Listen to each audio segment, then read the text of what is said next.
I'm Bev Turner. Thank you for joining us on GB News, the People's Channel, Britain's news channel.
Good morning. Your countries are going to hell over migration.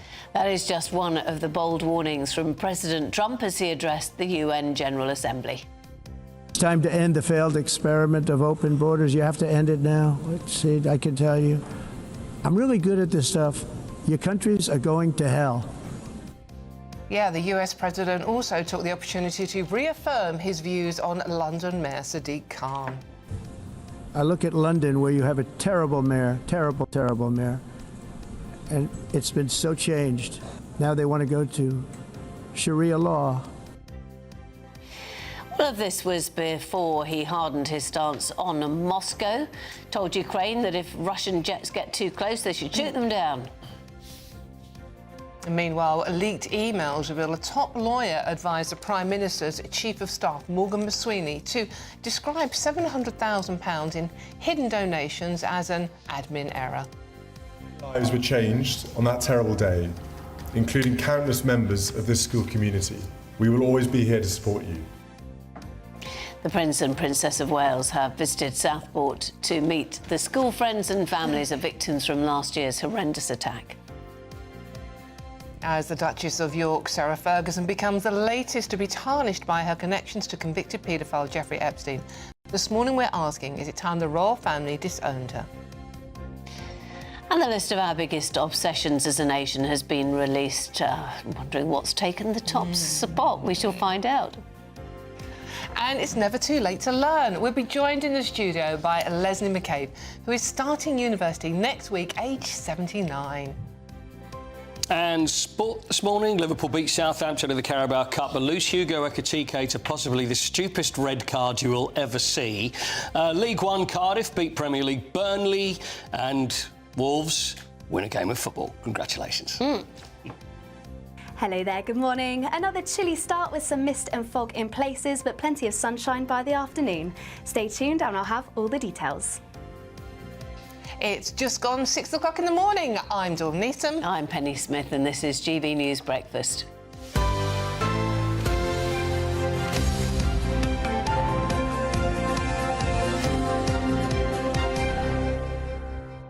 Yes. So good morning to you all. Thank you so much for joining us today. Really appreciate your company. As always, it's us, Team Girl, today. Yeah. Lucky you. Yes. So keep those comments coming in, won't you? Because we know what you're going to say about that one. But we have got a cracking show for you, haven't we, Penny? We have, and we're going Absolutely. to be talking about obsessions a bit later on. So we had a little bit of a discussion, and Yours is mine is litter. So I can't help walking around and either picking up litter or kick it into the gutter, or actually handing it back to somebody and saying, "I think you've just dropped this." Yeah, I know, but I always do it in a kind of way, like I think you just dropped it as in unintentionally, even though I've seen them actually. And they're usually throw it on friendly? the You get a floor. friendly Some of them are friendly, response? some of them throw it back at me, some of them just shout. But, Right. but the thing is, I just think you wouldn't want to live in a whole litter-strewn world. And yet, and actually, one of the people just recently said to me, you know, they've got cleaners. People come through and clean it up. And I went, and you just think, yeah, and I know you've got Well, yeah, well, actually, it's funny because years ago, I used to be a tour guide on London buses, and I used to sit on the right-hand side, on the left-hand side, do all that stuff. Yeah. And if ever a job was made for me. So anyway, and I still remember this American person, this is probably 40 years ago, and I threw out a Coke can on Waterloo Bridge. It's OK, and I still remember throwing out this, and this person picked it up and came on the bus and said, "Excuse me, you've got a beautiful city, and I don't think you should be the person that's messing it up." And I never forgot it. And I went, "You're right, I'm really sorry." So whoever that person was, Wow, all these years on, was it you? Was it you with an American accent? But I always remember, but I hate people that don't say please and thank you. Just drives me Please and thank yous, bananas. Both of your obsessions, these are things that are dying out. People don't care about. They're very British things, aren't they? People don't say please and thank you anymore. We have forgotten manners, forgotten respect. I don't know whether it's forgotten manners or can we blame the American sort of series and everything, because they say, "Can I get?" They go into a shop and they don't say, "Could I please have a coffee?" They say, "Can I get a such and such and a such and such?" But I can't help going, "Please?" I can't help it. It's under my breath. It's like I'm talking to my mum when I'm like 10. It's, "Please?" And queuing. When we were together on Monday, Penny, we were talking about queuing in pubs. And how Jen said, "Just don't do it." Like, they queue rather than just crowd round the bar. I know. That is a very odd... Although I love a queue. I can't help it. I do like a queue, and I do... Yeah, there we go. Anyway, so let us know if you've got any obsessions, whether it's with rubbish and politeness or anything else. If you're obsessed by, I don't know, maybe a pop star or a TV programme, anything. We'll talk about that later in the show. gbnews.com/your say is the way to get involved. Now, we are moving on, though, talking about Americans. President Donald Trump has caused shockwaves at the UN General Assembly by telling European leaders that their countries are going to hell. When your prisons are filled with so-called asylum seekers who repaid kindness, and that's what they did. They repaid kindness with crime. It's time to end the failed experiment of open borders. You have to end it now. See, I can tell you, I'm really good at this stuff. Your countries are going to hell. During his speech, the US president attacked Europe several times over immigration and green energy policies. Deputy Assistant to Donald Trump, Seb Gorka, spoke to Bev Turner on The Late Show Live, doubling down on the president's comments. About politics. It's not about persecution. It's about the welfare state. And as you said, getting that free mobile phone and that cushy little hotel in Brighton, that's not being a refugee. That's being an illegal immigrant who's playing the system. Here in the US, we've stopped it. President Trump didn't stop there, as he took the opportunity to take further swipes at Mayor of London Sadiq Khan, and also toughened his stance on Moscow, telling Ukraine to shoot down Russian planes if they get too close. Yeah, we're now joined by US political analyst Eric Ham, live from Washington. First of all, tell us your thoughts on this. Well, I think it was a very confrontational speech. It was classic Donald Trump lashing out and, of course, making waves. But then again, coming down very hard on Russia and standing very closely with American allies, namely Europe. Yes, the papers today also say he was supposed to be speaking for 15 minutes and went on for an hour. And the fact that a lot of people were not expecting that, although surely by now we are expecting that.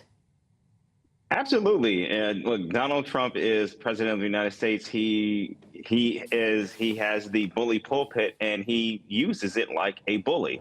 And this was in New York. This was the UN. And as president of the United States, he's feeling and recognizing himself as more emboldened. And I think he took the opportunity to lash out and also double down on policies and things that he cares about, that he thinks not only in the United States we've been getting wrong for quite some time, but also Europe as well. I mean, Eric, it's no secret there's no love lost whatsoever between Donald Trump and the UN. I mean, how has this speech gone down in America? How are the press covering it out there? Well, it's not getting glowing marks. That's for certain. But again, it's, I think, vintage President Trump in what we are seeing this president is not only is he continuing to attack those multilateral institutions that the United States has been a bulwark at helping stand up and maintain, but also I think what we're seeing from the president is continuing to lash out and also try to tear them down and move the United States further and further away from these organizations that also like to see and build themselves as institutions and entities of justice, diversity, inclusion, and things like that, which is something the president simply doesn't agree with. Eric, I'm a bit confused about the attitude to Russia as well, because it seems like only last week he was saying that, you know, Ukraine should give up small pieces of their territory to Russia, and now it's no, absolutely shoot Russian planes down, and implying that America would back NATO countries if they did that.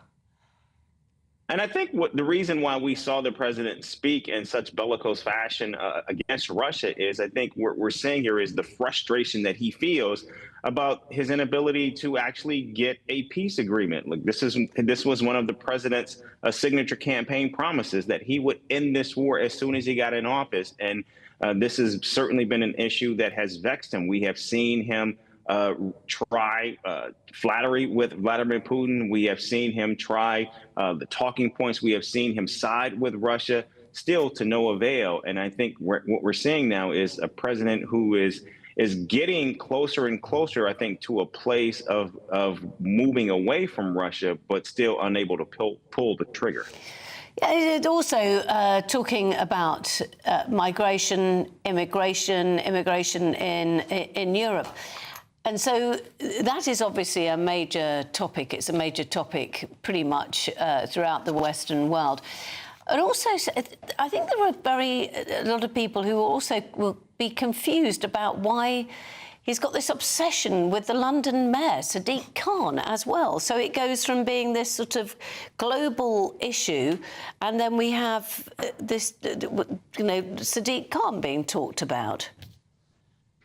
Yeah, I mean, that's always a head scratcher. But again, I think what we saw from the president was this was a speech that not only went well beyond the limit, but also I think focused on the grievances. And I think what you saw was a president who was looking to tack on and attack every single grievance, even addressing his own domestic political grievances, which, given this audience, I'm sure a lot of that fell flat as well. The interesting thing was, as well as, you know, the discussion in Russia and sort of like, you know, the fact that he's claiming that it's solved 7 global conflicts, he then found time to complain about the escalator not working and the teleprompter not working. Yeah, and I think that's probably why we saw him lash out at the UN, even addressing this idea that he at one time wanted to do work for the UN as a contractor, which, again, it was just not something you expect from the president of the United States, the person who many consider to be the leader of the free world. And when we're talking about so many intractable challenges, we know that there was a testy meeting just the day before at the UN Security Council regarding Russia and their violation of many NATO countries' airspace. And the fact that we saw a president who was speaking about issues that simply did not rise to that level, I think it was a head scratcher for a lot of people in that room. Yeah, Eric, just finally, do you think there is an appetite in America, should NATO shoot down Russian planes over NATO airspace? Do you think there is an appetite in America for America to get involved? Oh, absolutely not. I think the United States has had its fill of wars, especially long, protracted wars. And I think what we're seeing, even from this president, is I think he's using every stick, every carrot that he can to ensure that the United States does not get involved in a war. But clearly it looks as though what we're seeing, at least from Vladimir Putin, is he's trying, I think, as best he can to pull not only the United States, but the rest of NATO into this conflict as well. Eric, thank you very much. Eric Ham, always good to talk to you. OK, now we are joined in the studio by political commentator Duncan Barks. Duncan, good to see you this morning. What do you make of it all? Oh, there's so front much. pages today. There is so much to unpack. Yes. So a couple of things. There is a theory circulating online this morning, and you could argue it stands up to scrutiny, which is, as you rightly mentioned earlier, he was due to speak for 15 minutes, ended up talking for 52 minutes. The theory goes is that he ended up freestyling because the teleprompter broke, right? So what we got, we got undiluted, unfiltered, pure Trump because the teleprompter wasn't working. And one of the gripes he had alongside the escalator, there's also a little bit of a conspiracy about who stopped the escalator or whatever. So I don't know whether or not that stands up to scrutiny, but you can quite easily build the picture, can't you? There's a pretty hacked-off Donald Trump thinking, well, I'm just going to go off on one, really. And, of course, he did. Except that isn't pretty much... I think people are not particularly surprised. No, I don't think anyone is surprised. So the main takeaways this morning, we talked about Ukraine, and there does appear to be this little bit of flip-flopping now. He's just like, yeah, there's any jets flying over, shoot them down. So there's been a shift in his position there. I think a lot of GB News viewers and listeners will be fascinated by his comments regarding London and Sadiq Khan, the Mayor of London, and migration. We know there's a massive beef between the two of them, right? I take the view this goes back many years. You think it was the blimp, don't you? It's the baby blimp. Do you remember the balloon over Parliament Square? It was the big one. It was he was Trump in a nappy. He was in a nappy. Yeah, exactly. And Sadiq Khan didn't really go out of his way to condemn that. In fact, some would say actually he was quite. He had to give permission for it to fly, didn't he? Exactly. Yeah, so I think so big. I think the animosity between the two of them goes back many, many years. But you would say, I think there'd be many people who just get over that. That's just move on. But I think it's fair to say he's not the most thick-skinned of people, you know. So I think this was an opportunity for him to score some points against Sadiq Khan. The Sharia law comment is interesting. We do have Sharia councils in this country, and we've had them since the 1980s, but they don't have any legal strength. They can be overridden by UK law. And just explain what a Sharia council is. Well, my understanding is you have about 30 to 35 of them in the United Kingdom in places where there are high Muslim populations. So we're talking Birmingham, London, Leicester, Bradford, those kind of cities and those places where they advise Muslims on domestic affairs. So it might be about issues about marriage or finance or whatever. They're there to advise, but they don't have any legal strength. That said, there was a post recently on one of the political websites showing a council, and I forget which one, that was looking for a Sharia law coordinator. So there is a view in this country which is, well, hang on a second. That was advertised on a government website. Yeah, exactly. We have a British rule of law. Are we going too far down the road of acknowledging Sharia law exists? But I think it's fair to say what Trump is saying, and it's interesting that Sadiq Khan is saying he won't even dignify these comments with any response. The idea that Sadiq Khan is trying to introduce Sharia law to London is quite a stretch. Yeah, exactly. But there are, as we said, as we were just talking there with Eric, this was very wide-ranging and also involved a lot of taking a pop at Europe. Yeah, I mean, he had an audience there, and it was almost like he was settling scores. I mean, you know, I mean, it's not just Europe. There was the guy, the president of Venezuela, who was there, and he had a pop about drug cartels, just saying, "We're going to take you out. We're going to blow you up. We're going to annihilate you." So it's almost like he was looking around the auditorium, just going, "Right, well, I don't like. I'm going to score a point against you by saying this, and you over there, I don't particularly like you," and just basically went around the houses to make various points. And where does it work? Where do these things end up? Because in the past, there have been commentators who've said, OK, this scattergun approach does actually work in the end in some ways. He's a disruptor, isn't he? And you can go back decades, actually. I mean, there was a book that he put his name to, though a lot of people say he didn't write it, called The Art of the Deal. And if you read The Art of the Deal, which I did several years ago, the whole premise is you try and wrong foot your opponent. So by doing stuff like this, no matter what the global situation or the country you want to target or make a point to or whatever, you use this scattergun approach and they're like, whoa! And then you start to slowly get what you want because you're continually wrong-footing them. I mean, he does have the art of nailing the populist opinion, though. I mean, end open borders, stop importing criminals, defend your sovereignty, fight Islamist extremism, stand up for Christianity, and vastly expensive net zero climate policies are a waste of time. I mean, whether you agree with him or not, he's actually nailing what a lot of people in Europe, not just in the UK are thinking. Yeah. Absolutely, and if you look at where we are in the UK, the one issue at the moment that dominates all of the polling, that beats the economy and the NHS, is illegal migration to this country. And when he talks to the UN about Western nations saying it was time to end the failed experiment of open borders, your countries are going to hell, there'll be a lot of people just going, I think he's onto something. Yeah. Yeah, and also about things, for example, I know that he's very annoyed about in Scotland where his golf course is. He doesn't Windmills. The windmills. Windmills. Doesn't like the windmills, and lots of people don't like these solar farms and are saying it's appalling. We're covering green fields that we actually like looking at with solar farms. And I know that we've had a good year this year in terms of sunshine, but you know, there were years Well, he talks about it rains non-stop. net zero and the whole green agenda just being a con. And again, I think some people in this country are very sceptical about it because they do feel they're being forced down this route. And whilst you can argue that there is man-made climate change, you can also argue there's natural forms of climate change. And we also have Ed Miliband, who just seems obsessed with going hell for leather with net zero, and we're going to have to pick up the tab. Well, and to be fair, just finally and quickly, Trump does point out that Europe can't fight the Russian war machine while we're handing over £6 billion to buy liquefied gas from them. I think that's and it doesn't make sense, to be honest with you. He made the point, we are effectively funding that war. Yes. And he should be making that point, because we talk about sanctions. We use lots of lovely words about, oh, we're doing this, we're doing that. But the reality of it is European nations are spending a fortune on buying Russian energy. That means they can carry on funding their war machine. Doesn't make sense. So, to be fair to him, Duncan, thank you very much. Thank you. See you next time round. Thank you very much, Duncan Barks, political commentator. Let's have a look at some other stories coming into the newsroom. HM Revenue and Customs has resumed using its powers to raid bank accounts of taxpayers who owe more than £1,000. That's after the policy was paused during the pandemic. The Direct Recovery Scheme allows HMRC to seize funds whilst ensuring that debtors are left with at least £5,000.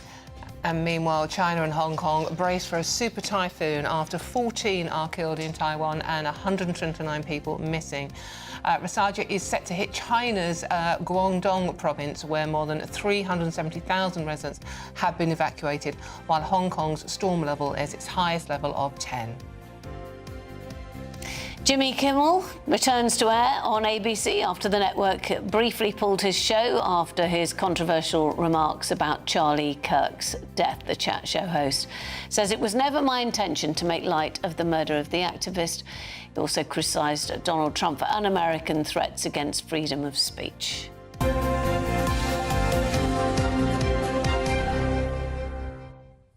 Yeah, it's a huge morning coming up for you, but there's always time. Another British obsession is the weather. Of course. 4 times a day we talk about it, so let's get that update with Honor for you.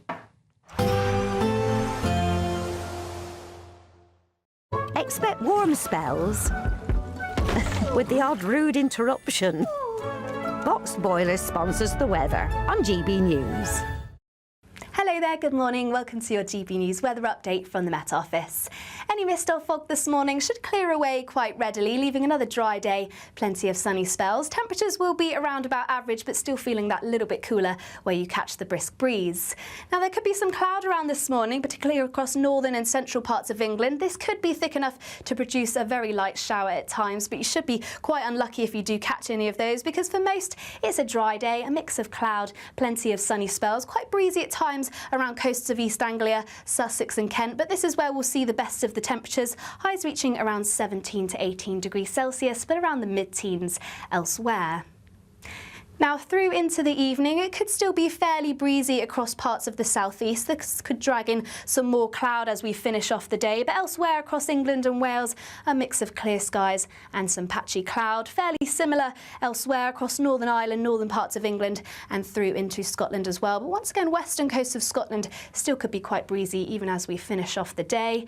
And through the course of the night, it should remain mostly dry, but we could still see plenty of clear skies. And with light winds, that means we're likely to see some more mist and fog develop, particularly as we head our way towards dawn, mainly around rural areas and through into any valleys. But more clouds starting to push into the southeast, so not turning quite as chilly here and leading into a bit more of a cloudier start. But once again, under any clear skies, we could see some isolated frost develop, but most towns and cities remaining in the mid to high single figures.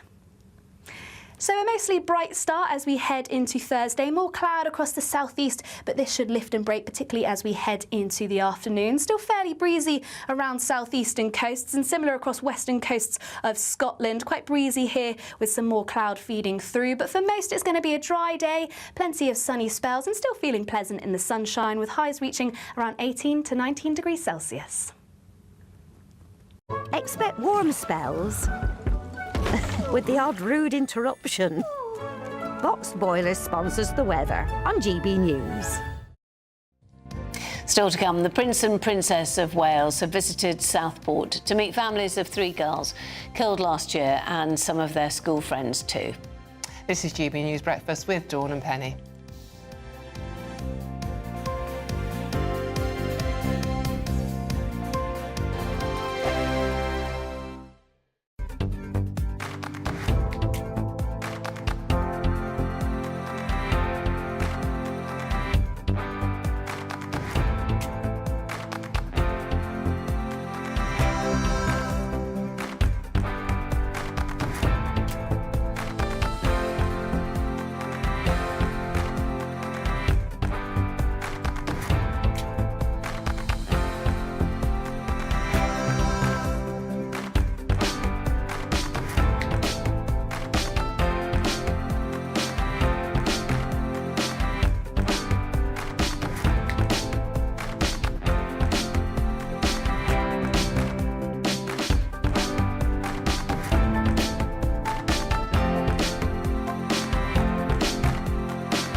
Decisions made in Washington aren't just shaping America, they're shaping Britain too.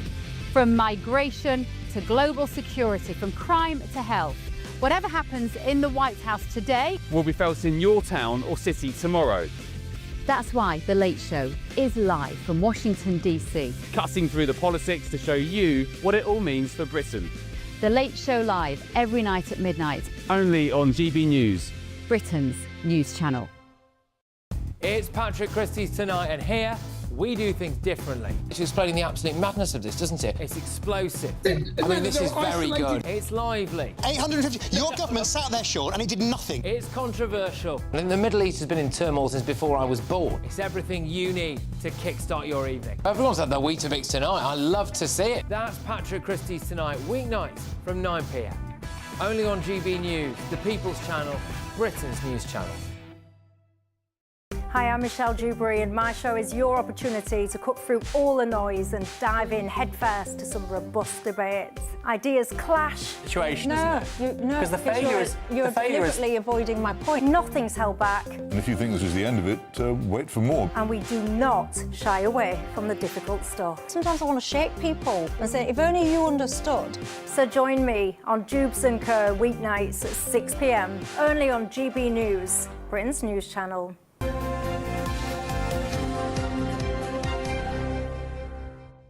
Good morning, welcome back. The Prince and Princess of Wales have met the parents of the 3 murdered schoolgirls who lost their lives in a knife attack in Southport last summer. William and Catherine also made surprise visits to the schools. Elsie Stankham, BB King and Alice De Silva Heguela used to attend. Our Royal correspondent Cameron Walker has more. Many lives were changed on that terrible day, including countless members of this school community. We will always be here to support you. The impact of that fateful day spread far beyond the Taylor Swift dance class, where 3 young girls were brutally murdered. Elsie Stankham was only 7 when she died. The Prince and Princess of Wales visited her former school, spending far longer with teachers and children than scheduled. They also met privately with Elsie's parents. We were wondering if it was like a famous person, a king, a queen. We didn't know anything. They chatted to us about our community, school and what lessons we like the most. Down the road, Bibi and Alice's chairs remain empty. But their memories are immortalised in a new playground at Churchtown Primary School. During a private meeting, Bibi's mum, Lauren, gave the Prince and Princess friendship bracelets, which they immediately put on. It meant everything. It was really special. I think we're really grateful anyway how Bibi has been honoured so much in this school. And the wolves symbolised that we found each other and realised we could talk to each other. William and Catherine also joined Alice's classmates, who've been taking art therapy classes. To be able to express hard and difficult emotions like you've done, and actually doing it through art is a really clever but really expressive way, isn't it? The Princess, in particular, keen to hear how the children have been coping with the horrors of last summer. Outside, Prince William lightens the mood. Good afternoon, everyone.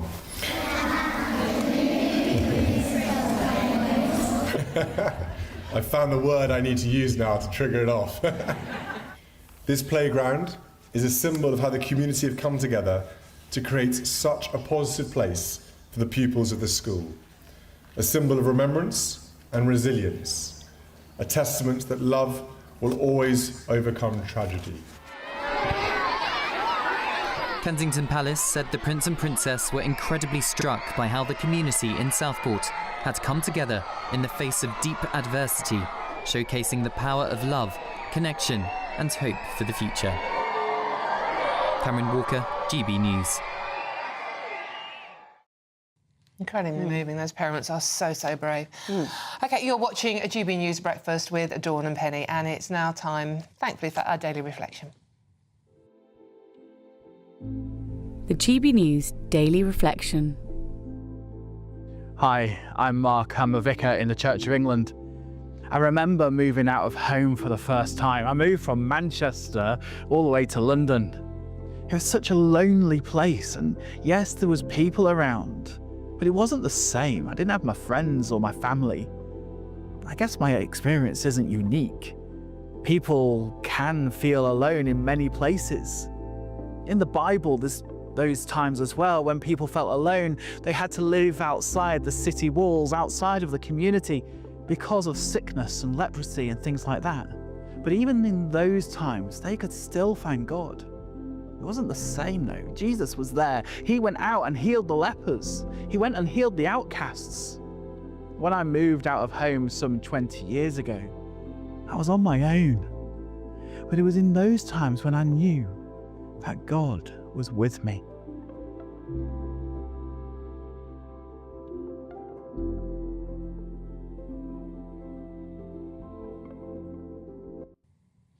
Now, if you're travelling to work or school, here is your traffic and travel update. And don't forget to stay with us on digital and radio.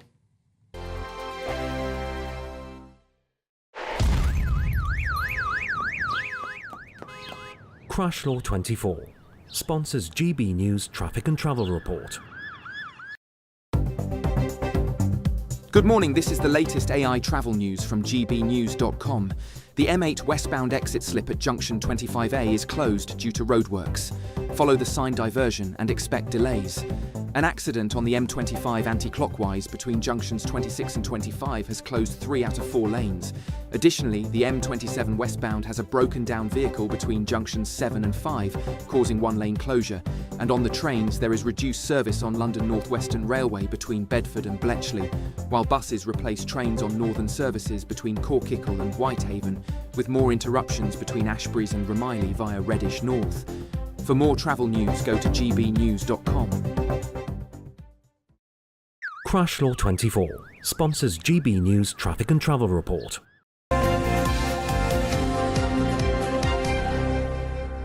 Yeah. OK, still to come. Liverpool won in the Carabao Cup last night, but lost one of their players to an unnecessary red card. Paul Coity will tell you all about it next. This is GB News Breakfast with Dawn and Penny.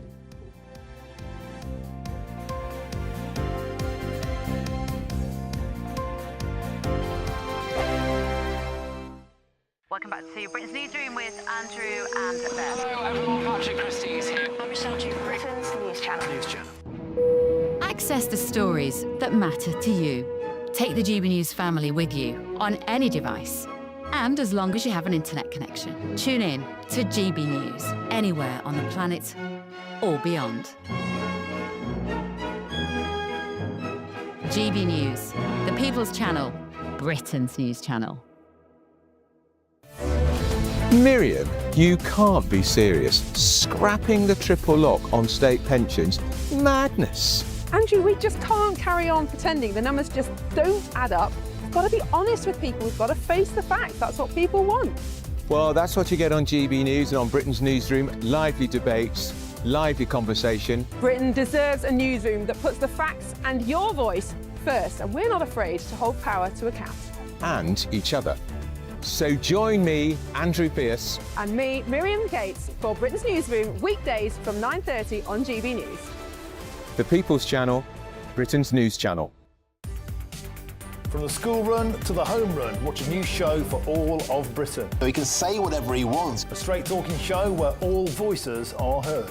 And, you know, when are we going to stop talking about smashing the gangs and actually do it? With the stories that matter from every part of our country. There's a bit of a crash landing there for your Chancellor. Bold, fearless and standing up for you. That's me, Martin Daubney, 3 p.m. till 6 p.m, weekdays, here only on GB News. The People's Channel, Britain's news channel. Westminster's full of talk, but out here, it's the real world. Am I allowed to talk No, now? that's it. This is where it matters, real people and real lives. That's what politics is all about. In fact, has Trump made a good start? No. Straight answers, no spin, and just a couple of pints. How many fingers have I got up? About 10. So join me for Lee Anderson's Real World every Friday at 7 p.m, only on GB News. The People's Channel, Britain's news channel. Join me, Nana Akweer, for an informative, interactive news programme with a difference. It's fun. No, he didn't say that, though. I'm so surprised. I think there's an element of truth to that. Join me from 3 p.m. every weekend, only on GB News, Britain's news channel. Exciting news. Every Friday, my Patrick Christie's Tonight Show is going to have a twist to it. We're welcoming some special guests. You. That's right, on Fridays I'm going to be doing my show in front of a live studio audience because this show is about you and what you have to say. It's going to be the same big debates, same big topics, same big opinions, but every Friday night at 9 p.m. you are invited to come on down to Patrick Christie's Tonight to be a part of the action. Only on GB News, the People's Channel, Britain's news channel.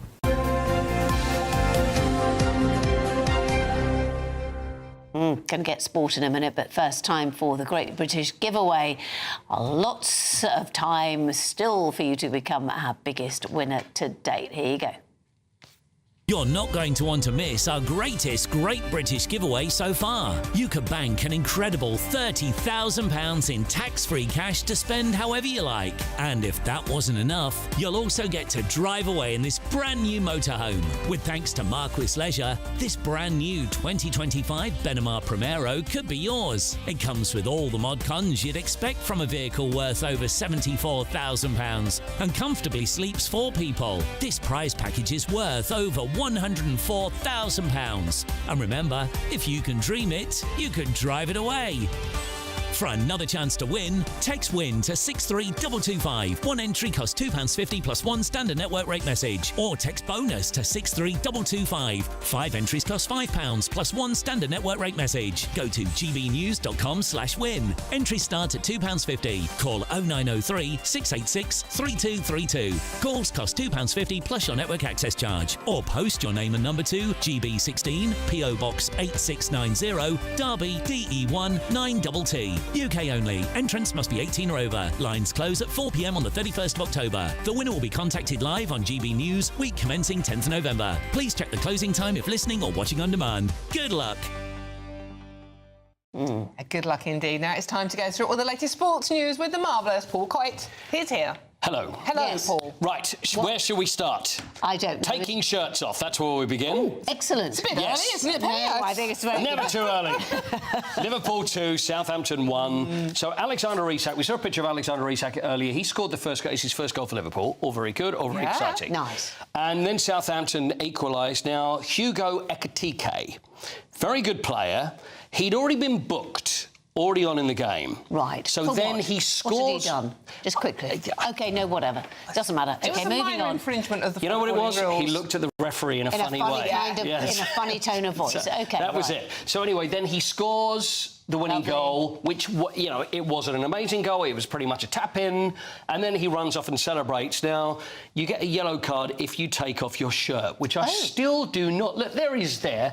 Hugo Ekitike, not only did he take his shirt off, he held up his shirt in front of the fans so they could see his name. So it's utter stupidity because he's already on a yellow card, which means if he gets the second yellow card, he gets sent off, right? Okay. Gets sent off, and that's what happens. So nobody could argue about that. So it's not What a only... numpty. Absolutely unbelievable. So he's out for the next game now. So he's ruled himself out for the next game. It's just unbelievable. And so the manager, Arne Slot, actually said, and I really like Arne Slot, and hopefully we'll be able to play it up a bit later. He's always very honest, and he's not one of these managers that would go, well, it's a disgrace, and I think it's unfortunate that he was sent off. He went, yeah, I'll call it stupid as well. It was completely stupid. So really, I think the yellow card, the second yellow card, was not for taking his shirt off. It was for a new rule, which is cockiness, which I think they should have. And so, too cocky, get off. Too cocky by half. Too cocky by half. Ridiculous. I'm not going down that road. I'm really not. And you were congratulating Wolves on getting a goal. I was. You know, I'm sorry, Wolves fan, but I'm no Wolves fan to be happy. They beat Everton yesterday. They've had a horrible start to the season. So well done, Everton. Chelsea nearly got beat by Lincoln City. They were 1-0 down at half-time, and Lincoln City had hit the post in, like, the 72nd second, but then Chelsea came back and won 2-1. Fine for Chelsea fans. For every neutral, you think, it's a shame. And Burnley, the only upset, Burnley lost to League One Cardiff tonight.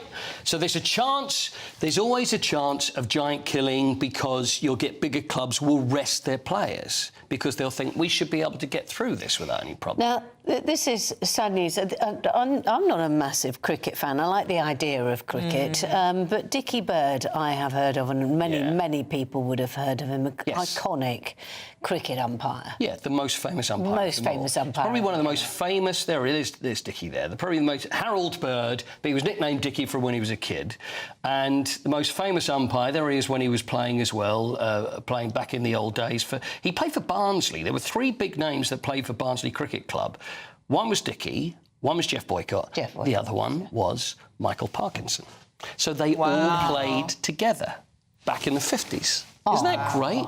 So that love of cricket that continues. So his first umpiring job was at Headingley in '73. And am I right in thinking he took to umpiring because did he get injured or something? Yeah. So which is often the way. There's a statue of him there. Now there's a picture for those on the radio. That's not the one, but the one with the white cap, famous white cap that he always wore. Now he was the umpire in the 1975 World Cup final, and as the West Indies won, all the fans ran on the pitch, and then he lost his hat. Now, how true this story is, because he always said that this was his true story, is that a couple of years later he was on a London bus. Now, I don't know whether this is just one of those urban myths, and then there was a bus conductor in a white hat, and he said, well, where do you get that cap from? And he said, well, haven't you heard of the famous umpire, Dickie Bird? When the West Indies won the World Cup, I ran on the pitch and took his hat. And that was Dickie Bird talking to him, so I don't know whether he wrestled that hat off him. Where did you get that hat? Yeah, where did you? Isn't it? Anyway, but that's the story. But anyway, Dickie Bird, absolute icon of cricket, 92 years old. Passed away yesterday. A good innings, you could say. Very good. Which, I'm sorry... I don't think anybody's used that one, Dawn. I'm not taking credit for that. It is the back page of every newspaper today. Oh, is it? Come on, let me have it. I didn't even think of that. Come on, let me have it. Take the girl out of the tabloid, etc., etc. Yeah. Thank you very much, Coy. Pleasure. By the way, Georgia Hunter-Bell will be with us just after 8 o'clock. 800-metre silver medalist at the World Championships, and she beat Keela Hodgkinson. She's fantastic, so she'll be with us this afternoon. We looked at that race, didn't we? On what was it? On Monday? We did. Monday, when it was very wet. Yeah. It was very wet, and she was very good. Yeah, can't wait for that one. Coity, thank you very much indeed. OK, still to come, a reboot has been confirmed for a popular beach-based 1989 series. Yeah, beach-based. I wonder which one of that is. I can only think of about 7. Well, no, you can't. No think of one. No spoilers. We'll be finding out more about that and today's paper's top stories after the break with Norman Baker and Laura McKevitt. But first, if you are in search of some holiday sun, you know what's coming up now, don't you? The forecast for those top European destinations. Ready to soak up that holiday sunshine? Won't we need some cover? No worries. All sorted. All Clear Travel Insurance sponsors GB News Travel Destinations Forecast. Western and central parts of Europe will start to see any heavy downpours easing away, though some scattered showers will still remain. That's not so much the case across the Canary Islands, Madeira, also Spain and Portugal. Mostly settled here, largely dry, plenty of sunny spells. But across France, even into parts of Germany, we could still see some isolated showers remain. But through Italy, the Adriatic coastline and also parts of Greece remaining settled, dry with sunny spells, though we could start to see more showers over the weekend. All Clear Travel Insurance sponsors GB News Travel Destinations Forecast. At GB News, we love to hear from you, our loyal community. So drop us a line at gbnews.com/yoursay. There you can talk to each other and also to the presenters live on air. gbnews.com/yoursay, because GB News is your channel, Britain's news channel. Sunday with Michael Portillo from 11, only on GB News. This week, an extraordinary art discovery was made on an estate agent's listing in Mar del Plata in Argentina. Above a velvet sofa hangs an old master portrait lost for more than 80 years, looted by the Nazis. Its reappearance has reignited interest in the long quest to restore stolen heritage. Joining me now is historian Michaela Hume. It's a fascinating story. So a lady who is a descendant of a former soldier who worked with Hermann Göring has, it is believed for years, has had some art that has been looted, that was looted during World War II. And I think people have approached her about this over the years, and she's categorically denied having any looted art.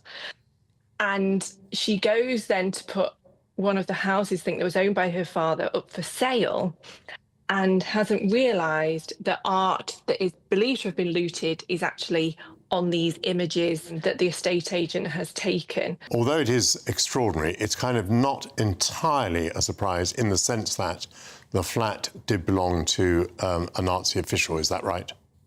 That's correct, yeah. And we know that Hermann Göring himself was a collector of art. I think during the 1940s, it was said that he was getting, on average, about 3, paintings, what we would call masterpiece paintings, a week. So we know that a large percentage of this looted art was going to him. It was even said that he had masterpieces just hung up in his cabin in the country, so it's highly plausible that he has given a piece of art to one of his right-hand men that has then been, passed down to his daughter. The People's Channel. Join me, Nana Akweer, for an informative, interactive news programme with a difference. It's fun. No, he didn't say that, though. I'm so surprised. I think there's an element of truth to that. Join me from 3 p.m. every weekend, only on GB News, Britain's news channel. In the GB Newsroom, we bring you the news as it happens. With our team of dedicated journalists across the UK, we're ready to keep you up to date with what's happening every half an hour, every single day. Bulletins here on GB News, the People's Channel, Britain's news channel.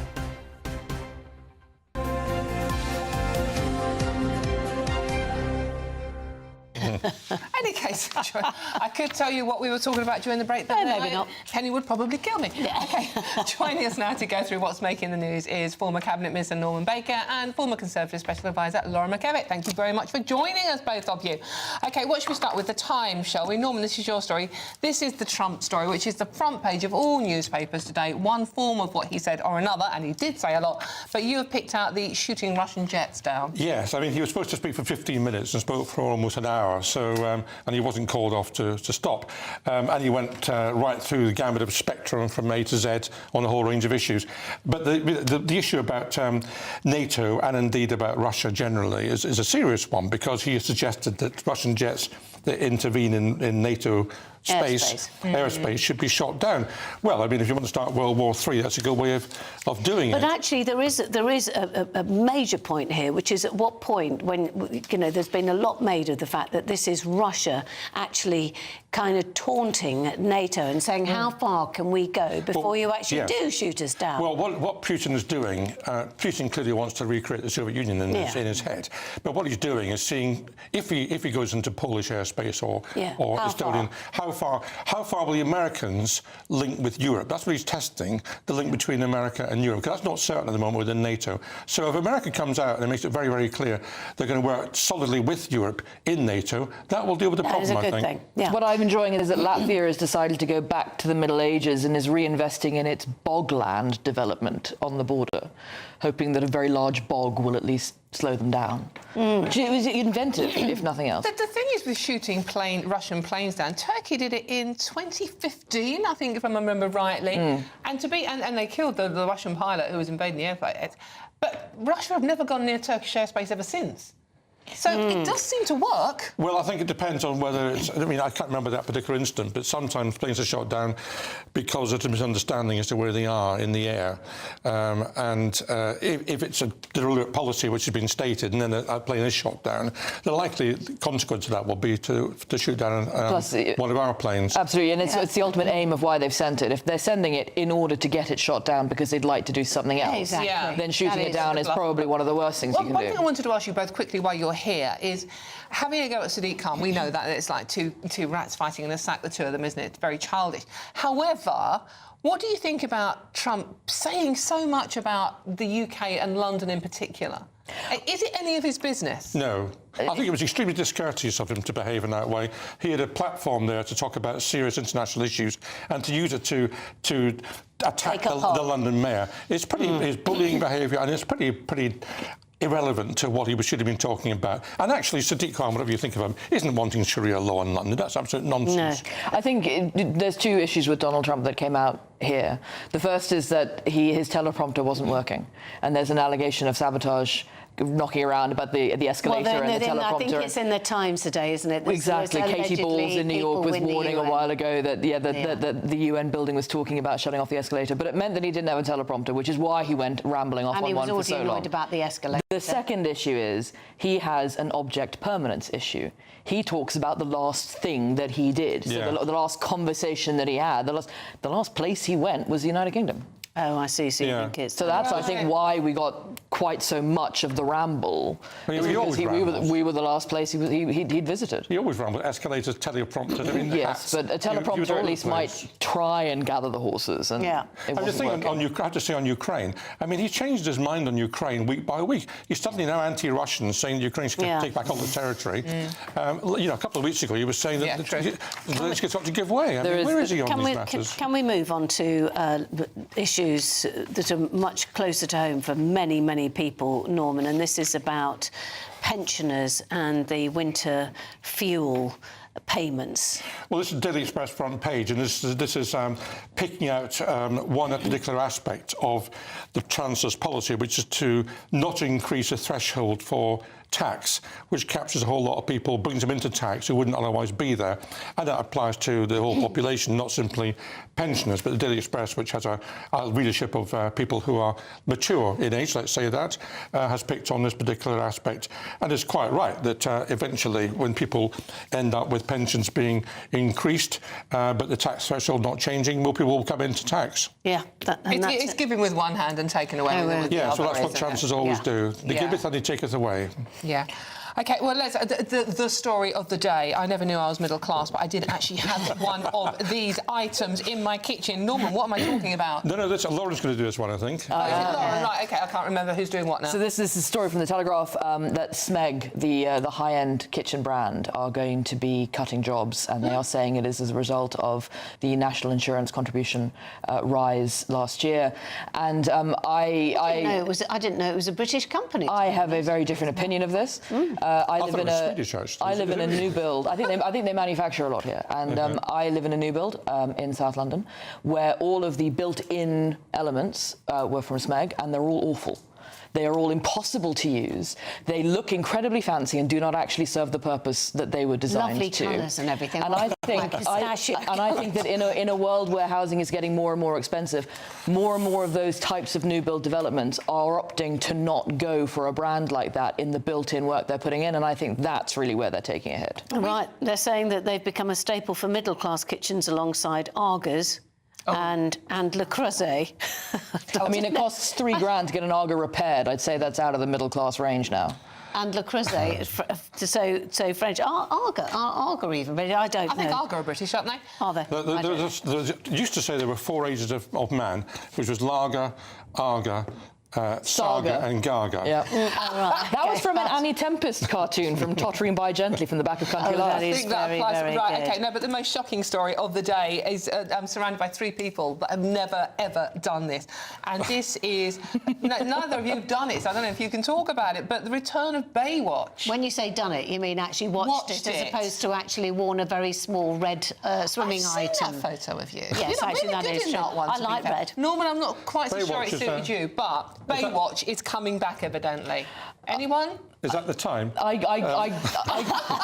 grew up in Hong Kong, where I think it might have been on television at some point, but it wasn't. It was. Listen, this was huge. David Hasselhoff, Guinness World Record for being the most watched man on television. He had done Knight Rider, and I did used to watch that. Enjoyed that. You've got Pamela Anderson, who became virtually overnight famous, and they are bringing it back. Yeah. And I'm wondering if either of those 2 people are going to make. I mean, to be fair, according to the notes that your producers have very helpfully given us this morning, there was a 2017 film with Zac Efron and Dwayne Johnson in it. So apparently they're bringing it back again. Which of those was the Pamela Anderson one? No, but she was in the original, wasn't she? No, I know, but you said a film, Zac Efron and Dwayne Johnson, who was doing the Pamela Anderson role. That's the thing. Thank you very much. You stay back later. Read the stories.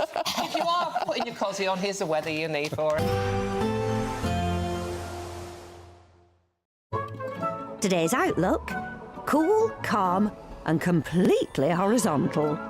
Boxed Aircon sponsors the weather on GB News. Hello there, good morning. Welcome to your GB News weather update from the Met Office. Any mist or fog this morning should clear away quite readily, leaving another dry day. Plenty of sunny spells. Temperatures will be around about average, but still feeling that little bit cooler where you catch the brisk breeze. Now, there could be some cloud around this morning, particularly across northern and central parts of England. This could be thick enough to produce a very light shower at times, but you should be quite unlucky if you do catch any of those, because for most it's a dry day, a mix of cloud, plenty of sunny spells, quite breezy at times around coasts of East Anglia, Sussex and Kent, but this is where we'll see the best of the temperatures, highs reaching around 17 to 18 degrees Celsius, but around the mid-teens elsewhere. Now, through into the evening, it could still be fairly breezy across parts of the southeast. This could drag in some more cloud as we finish off the day, but elsewhere across England and Wales, a mix of clear skies and some patchy cloud. Fairly similar elsewhere across Northern Ireland, northern parts of England and through into Scotland as well. But once again, western coast of Scotland still could be quite breezy even as we finish off the day. And through the course of the night, it should remain mostly dry, but we could still see plenty of clear skies. And with light winds, that means we're likely to see some more mist and fog develop, particularly as we head our way towards dawn, mainly around rural areas and through into any valleys. But more clouds starting to push into the southeast, so not turning quite as chilly here and leading into a bit more of a cloudier start. But once again, under any clear skies, we could see some isolated frost develop, but most towns and cities remaining in the mid to high single figures. So a mostly bright start as we head into Thursday. More cloud across the southeast, but this should lift and break, particularly as we head into the afternoon. Still fairly breezy around southeastern coasts and similar across western coasts of Scotland. Quite breezy here with some more cloud feeding through. But for most, it's going to be a dry day. Plenty of sunny spells and still feeling pleasant in the sunshine, with highs reaching around 18 to 19 degrees Celsius. Today's outlook: cool, calm and completely horizontal. Boxed Aircon sponsors the weather on GB News.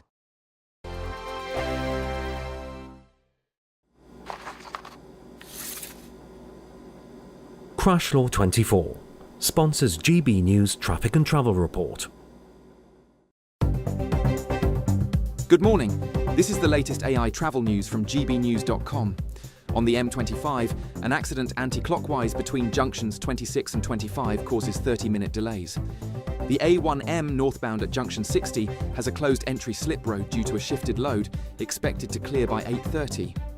On the M1 in Derbyshire, a broken down vehicle between junctions 28 and 29 shuts one lane. M8 road users note the westbound exit slip at junction 25A is closed for overnight roadworks, causing a detour. And on the trains, London North Western Railway has reduced service between Bedford and Bletchley. For more travel news, go to gbnews.com. Crash Law 24 sponsors GB News Traffic and Travel Report. You could bank an incredible £30,000 in tax-free cash to spend however you like. And if that wasn't enough, you'll also get to drive away in this brand new motorhome. This brand new 2025 Benimar Primero could be yours. It comes with all the mod cons you'd expect from a vehicle worth over £74,000 and comfortably sleeps 4 people. This prize package is worth over £104,000. For another chance to win, text WIN to 63225. One entry costs £2.50 plus one standard network rate message. Or text bonus to 63225. 5 entries cost £5 plus one standard network rate message. Go to gbnews.com/win. Entries start at £2.50. Call 0903 686 3232. Calls cost £2.50 plus your network access charge. Or post your name and number to GB16 PO Box 8690 Derby DE1 9TT. UK only. Entrance must be 18 or over. Lines close at 4 p.m. on the 31st of October. Please check the closing time if listening or watching on demand. Britain was once the envy of the world. But look around. A nation that no longer knows what it is or where it's going. A country that's broken. How do we fix Britain? How do we bring it back? Friday night with Matt Goodwin at 8 p.m, only on GB News. At GB News, we love to hear from you, our loyal community. So drop us a line at gbnews.com/yoursay. There you can talk to each other and also to the presenters live on air. gbnews.com/yoursay, because GB News is your channel, Britain's news channel. Join me, Nana Akweer, for an informative, interactive news programme with a difference. It's fun. Oh no, he didn't say that though. I'm so surprised. I think there's an element of truth to that. Join me from 3 p.m. every weekend, only on GB News, Britain's news channel.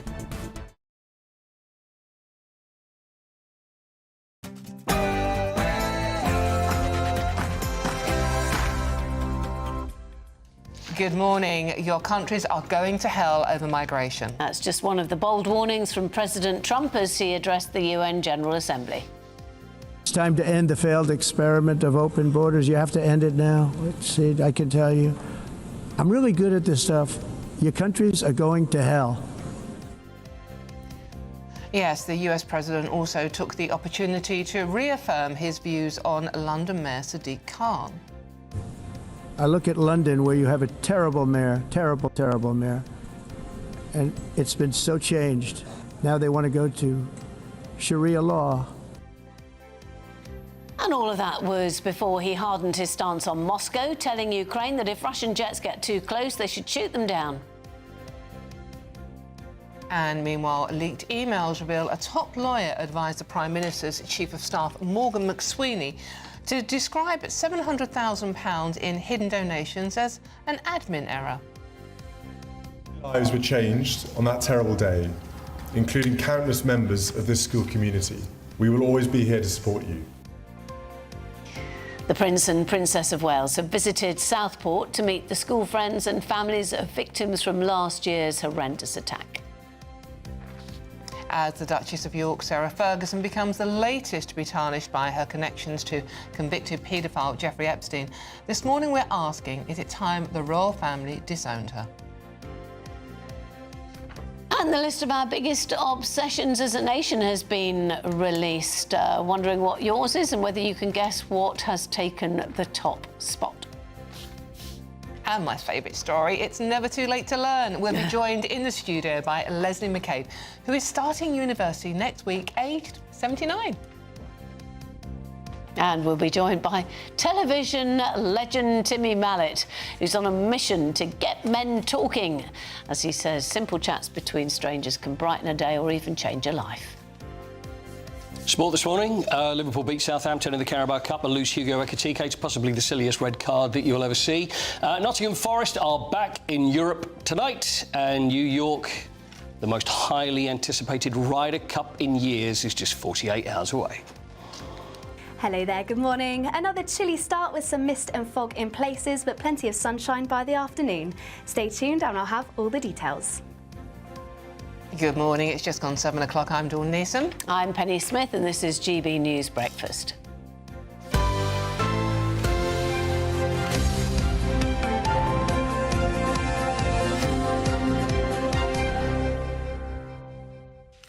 Right, welcome to the show and yes. Thank you for joining us. Really appreciate your company. It's early, we know, and we are talking about obsessions later in the show. And Penny Smith has confessed, and really, believe me, is an obsession. Penny, what are you obsessed with? Well, when you say obsessed with space, it's just that I do find space stories. It is fascinating, and I do gravitate towards them. And there's a piece in the paper today, 10 astronauts training for a mission to Mars after a microbial life find.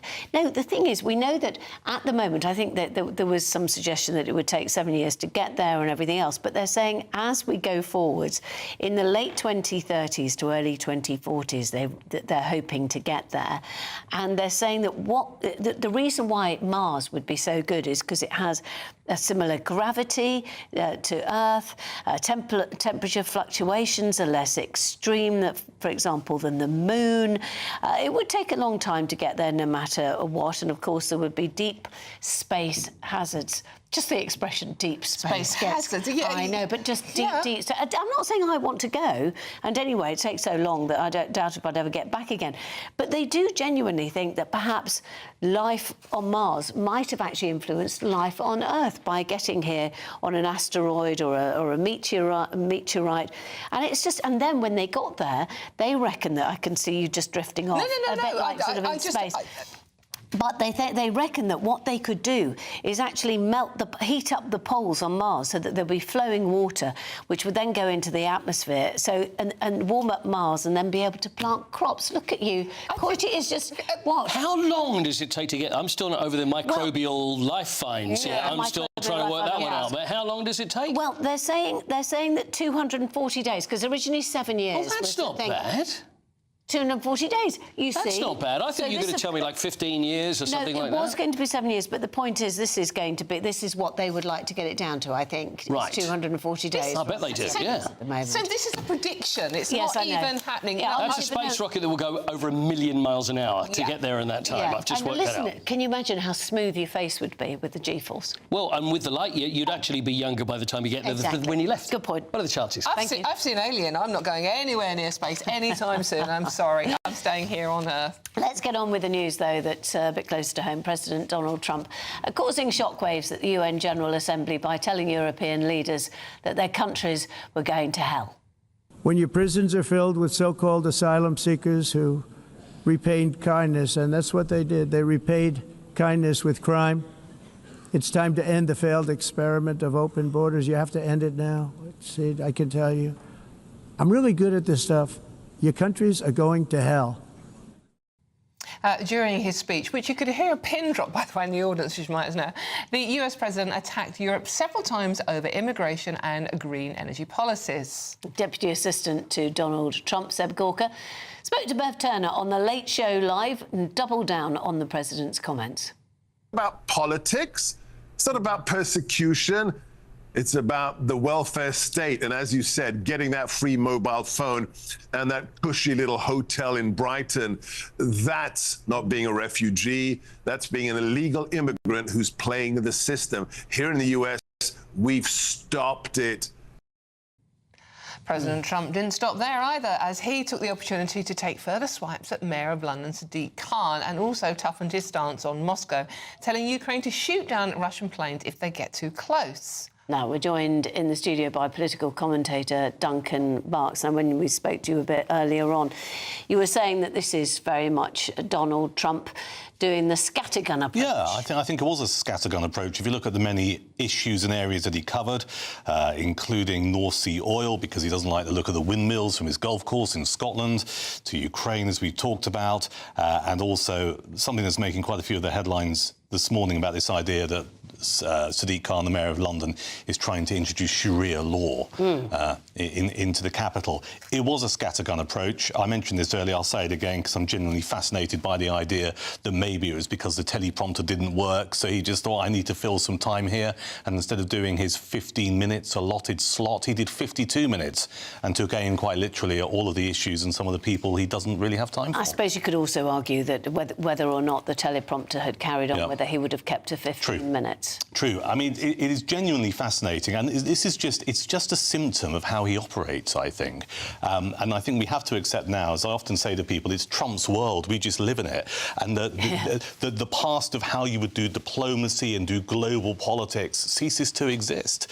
You know, he'll take to his social media platform and just fire off a viewpoint or a bit of policy that has massive consequences, and that's how this guy operates. But, I mean, people are listening now. You have to listen to Donald Trump now. And to be fair, some of the things he's said, they do hit home, because when he was doing the tough love approach towards Europe about defence spending, many countries did up their pledge to spend more on defence, including the UK. Which needed to happen, and it took him being quite bombastic about it to make European leaders actually realise that there was a very real possibility that he would go, unless you start chipping in, you know, a reasonable amount into the NATO pot, we might withdraw our And how funding. interesting that it's come at this particular point when the aggression from Russia means that actually all those borders, all of those countries which border Russia, I mean, I think they will be looking at it and thinking, thank goodness we did, actually. Exactly that. I mean, I think it's very clear that whatever has been put in place to try and punish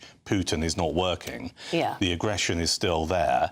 And I think you're absolutely right, Penny. I think there were European nations thinking, actually, ultimately, this was the right thing to do, because it could be us potentially next. Actually, there's a piece, I think, in one of the papers today about a small island in the middle of the Baltic Sea, which is properly taking precautions, because it's kind of, you know, it's just on that, in that bit where... the cusp, Yes, exactly, the cusp. Can we talk about things going on in Britain and the fact that the Lib Dem conference has been happening? Which hasn't actually made much of a splash, to be fair, in the paper. No, so this is... I'm fascinated by the Liberal Democrats. I've written about this in the past because here they are, and I don't want to upset Norman Baker, who's doing the papers this morning, because obviously he's an ex-Lib Demmer. Hello, Norman, because he'll shout at me later when I go outside. But they have a record number of MPs, 72 MPs. I was at their conference last year at the Brighton Centre, and... I'm not being unkind, but I think they were quite bewildered about having so many MPs. I think there were some candidates there who didn't think they would be elected and were like, what do we do now? A year on, so they finished their conference in Bournemouth yesterday. So Ed Davey, Lib Dem leader, gave his speech. I'm still not clear what they stand for. I know what they're against. Nigel Farage. Yeah, big time. I mean, Farage's name. They were handing out little Lego models, figurines of Nigel Farage. What's that about? Well, I mean, it's a collectible, surely. Well, personally, I want one. You want one. But at the same I want one as time, well, please. At the same time, Ed Davey was... No, we're not obsessed with Nigel Farage in any way, shape or form. 30 At the same time, times. it's handing these out. And then also going, we've got to be careful that Trump is turning... Farage is going to turn the UK into a Trump land, basically. He mentioned Nigel Farage up to 30 times yesterday. Rent-free. He talked about... You're living rent-free in my head, Nige. And he talked about this idea that if Reform get elected, the next general election will just end up becoming a version of Trump's Britain. The NHS will cease to exist. Now, there is some footage several years ago now of Nigel Farage saying maybe the time has come to look at some kind of insurance-based system for healthcare. But the caveat to that is that goes back several years, and politicians rightly can change their mind if they want. He's never suggested that we 100% should privatise the NHS. Then there was this absurd comment about gun laws, which, when I heard it yesterday, I was like, have I missed something here? Have they done some press conference, reform, and they've suddenly gone, right, well, you know, let's all have a shotgun? And I hadn't missed anything, but he's talking about this idea, again, several years ago. Nigel Farage made some comments off the back of the Dunblane shooting that kind of suggested that maybe the laws that came in after that, which tightened up gun control, were too harsh. Now, again, that is one comment. The bit I cannot get my head around is why Ed Davey spent all of his time yesterday, his keynote speech, wrapping up the Lib Dem conference, banging on about a rival political party.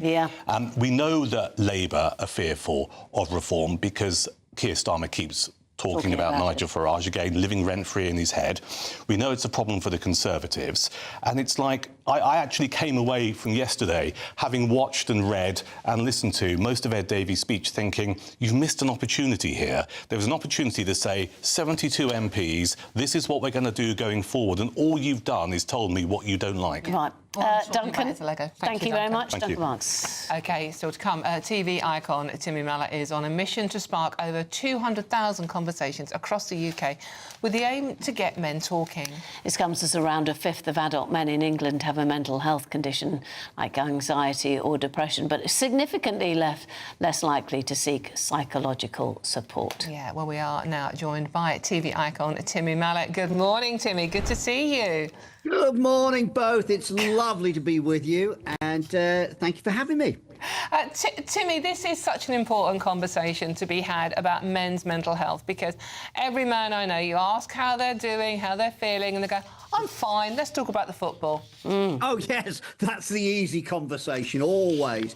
And you're right. But conversations, as we know, are a way of fixing all sorts of things, and having a chat with people really does make a difference. And I'm really delighted to be involved in this campaign, Shoulder to Shoulder, to get men talking more. And this is formed with UK men's sheds. There are 1,100 of these sheds around the country, from a chicken shed in Plymouth to a railway station in the Moray coast. And they're all over the country. And what they're doing is building benches.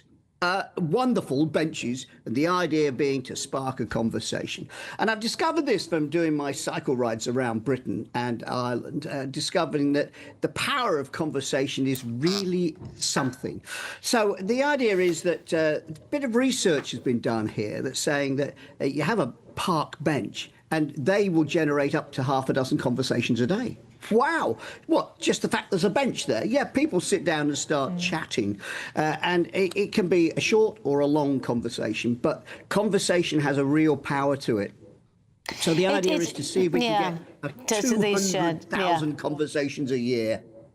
It is very difficult, though, you must admit to me. I mean, I'm just thinking of all the blokes I know who probably really should be talking, but they just won't. And they certainly wouldn't share it with strangers. They certainly wouldn't have a conversation. If there was somebody on a bench, you know, they might talk about, I don't know, whatever they were looking at that moment, odd-looking dogs, I don't know, the weather, whatever else. But they wouldn't talk about their mental health because it looks like a sign of weakness. Oh, Penny, you're absolutely right. No, you're never going to do that. But the point is, a conversation leads to something. And the idea of these sheds, a bit like the repair shop, you know, where you get blokes together to bash things with a hammer or cut things with a saw or to fix stuff. And we all like... Cut things with a sword? Huh? Did you just say cut things with a sword? Cut things with a saw or bash things with a hammer. Making things, fixing things. It's remarkable what that leads to in terms of conversations and relationships. Now, loneliness is a key factor for elder men in particular, you know, and they're more likely to aim for the bottle. You don't want that happening. So the idea is to get men together to do stuff, and by doing things, you lead to conversations, you lead to connections. And this is just a way to make stuff happen. So we're building, the UK's men's sheds are building 100 benches to put around the country and see if they can spark, you know, a couple of 100,000 conversations, see if we can get people doing things. Timmy, I mean, you don't strike me as a man that's ever had a problem with having a conversation about anything. I mean, you are so full of life, but it doesn't matter what you look like and how bouncy you present yourself on the outside. Everybody inside sometimes is worried about something, is upset about something, and does need to talk to somebody. But why do men in particular still have in 2025, when we talk about mental health all the time, why do so many men of all ages still have a problem with that? Dawn, it's just the way we're wired. And so, in other words, how do you get this to happen? You start doing things together to fix things. And it's your relationships, your groups of friendships. Friendships are absolutely vital to everything about us. And if you add up the number of different groups of friends that you are involved with, it's remarkable how many it can add up to. Probably about 20 to 50 in my list, but that's probably more than most people have, which might be half a dozen or less. So the fact is, how do you get those to develop? And if you set out, right, this is what I must do, well, that's going to be slightly awkward. So why don't you just start off with what you like doing, which is making stuff, fixing things, having a go, seeing where it leads to. I suppose there will be people who just go, well, I don't like doing that sort of thing. I just like, I don't know, walking in nature or... nothing wrong with walking in nature, Penny. OK. Going for a swim, yeah. And while you're out exploring the great outdoors, you know, you come across somebody, a little conversation, just a simple hello. What do you think about what you've seen or what you've done? And it's remarkable what that can lead to. So the idea is open your ears, open your mouth, converse, you know, be connected. And this shoulder-to-shoulder mission with benches is a fine idea by UK men's sheds. And they are a wonderful thing. I went down to Black Park near me in Buckinghamshire, and it was brilliant just to get together with a load of tools and making stuff and bashing things. I loved it. Sorry about thinking that you were talking about cutting things with swords, although I still have got an image there. Timmy Mallet, thank you very much. Timmy. Thank you. Hey, God bless you both and have a lovely day. Take care, sweetheart. It's such an important conversation. Gents, really do take notice of that one. It is so important. And if you want to talk to us about that as well, gbnews.com/Your Say. We are here to talk to you and listen as well. Yeah. Let's have a look at some other stories coming into the newsroom. HM Revenue and Customs has resumed using its powers to directly raid bank accounts of taxpayers who owe more than £1,000. That's after the policy was paused during the pandemic. The Direct Recovery Scheme allows HMRC to seize funds whilst ensuring that debtors are left with at least £5,000. Meanwhile, China and Hong Kong are bracing for a super typhoon after 14 were killed in Taiwan, with 129 people missing in Resaga. It's set to hit China's Guangdong province, where more than 370,000 residents have been evacuated, while Hong Kong's storm level is at its highest level of 10. Jimmy Kimmel is back on air on ABC after the network briefly pulled the show following his controversial remarks about Charlie Kirk's death. The chat show host says it was never his intention to make light of the murder of the activist. He also criticised Donald Trump for un-American threats against freedom of speech. OK,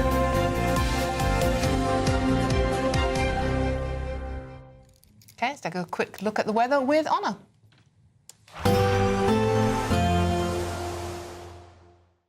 Expect warm spells with the odd rude interruption.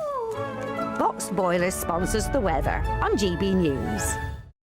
Hello there, good morning. Welcome to your GB News weather update from the Met Office. Any mist or fog this morning should clear away quite readily, leaving another dry day. Plenty of sunny spells. Temperatures will be around about average, but still feeling that little bit cooler where you catch the brisk breeze. Now, there could be some cloud around this morning, particularly across northern and central parts of England. This could be thick enough to produce a very light shower at times, but you should be quite unlucky if you do catch any of those, because for most, it's a dry day, a mix of cloud, plenty of sunny spells, quite breezy at times around coasts of East Anglia, Sussex and Kent, but this is where we'll see the best of the temperatures, highs reaching around 17 to 18 degrees Celsius, but around the mid-teens elsewhere.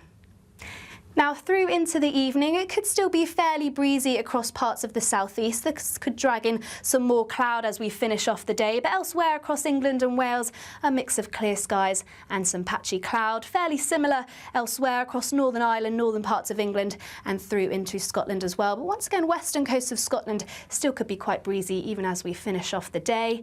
And through the course of the night, it should remain mostly dry, but we could still see plenty of clear skies. And with light winds, that means we're likely to see some more mist and fog develop, particularly as we head our way towards dawn, mainly around rural areas and through into any valleys. But more clouds starting to push into the southeast, so not turning quite as chilly here and leading into a bit more of a cloudier start. But once again, under any clear skies, we could see some isolated frost develop, but most towns and cities remaining in the mid to high single figures.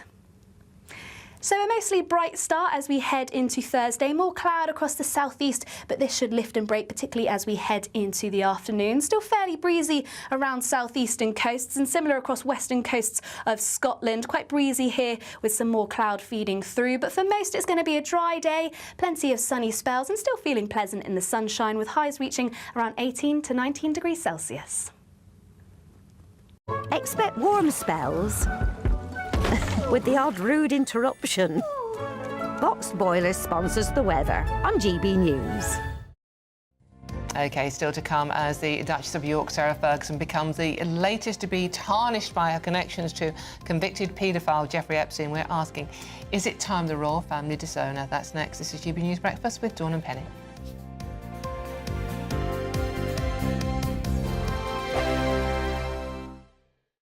Hi, I'm Michelle Dewberry and my show is your opportunity to cut through all the noise and dive in headfirst to some robust debates. Ideas clash. Situation, isn't it? No, because the failure is... You're deliberately avoiding my point. Nothing's held back. And if you think this is the end of it, wait for more. And we do not shy away from the difficult stuff. Sometimes I want to shake people and say, if only you understood.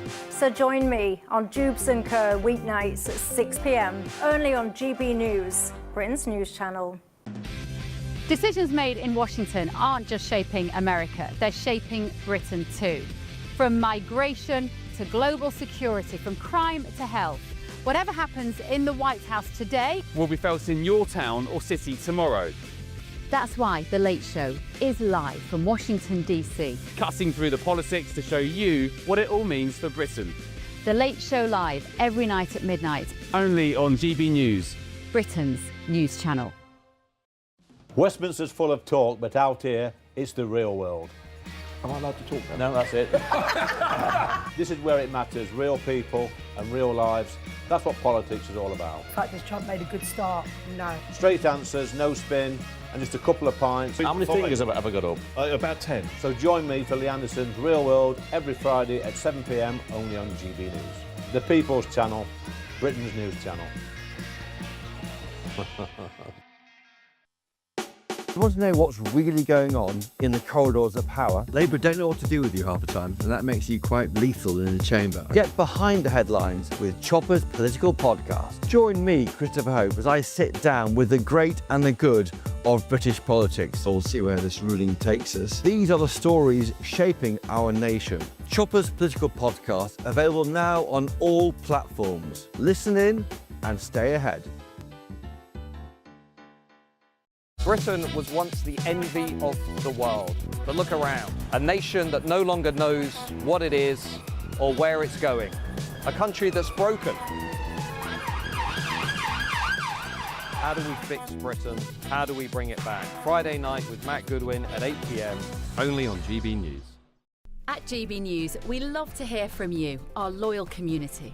So drop us a line at gbnews.com/yoursay. There, you can talk to each other and also to the presenters live on air. gbnews.com/yoursay, because GB News is your channel, Britain's news channel. Join me, Nana Akweer, for an informative, interactive news programme with a difference. It's fun. No, he didn't say that, Dave. I'm so surprised. I think there's an element of truth to that. Join me from 3 p.m. every weekend, only on GB News, Britain's news channel.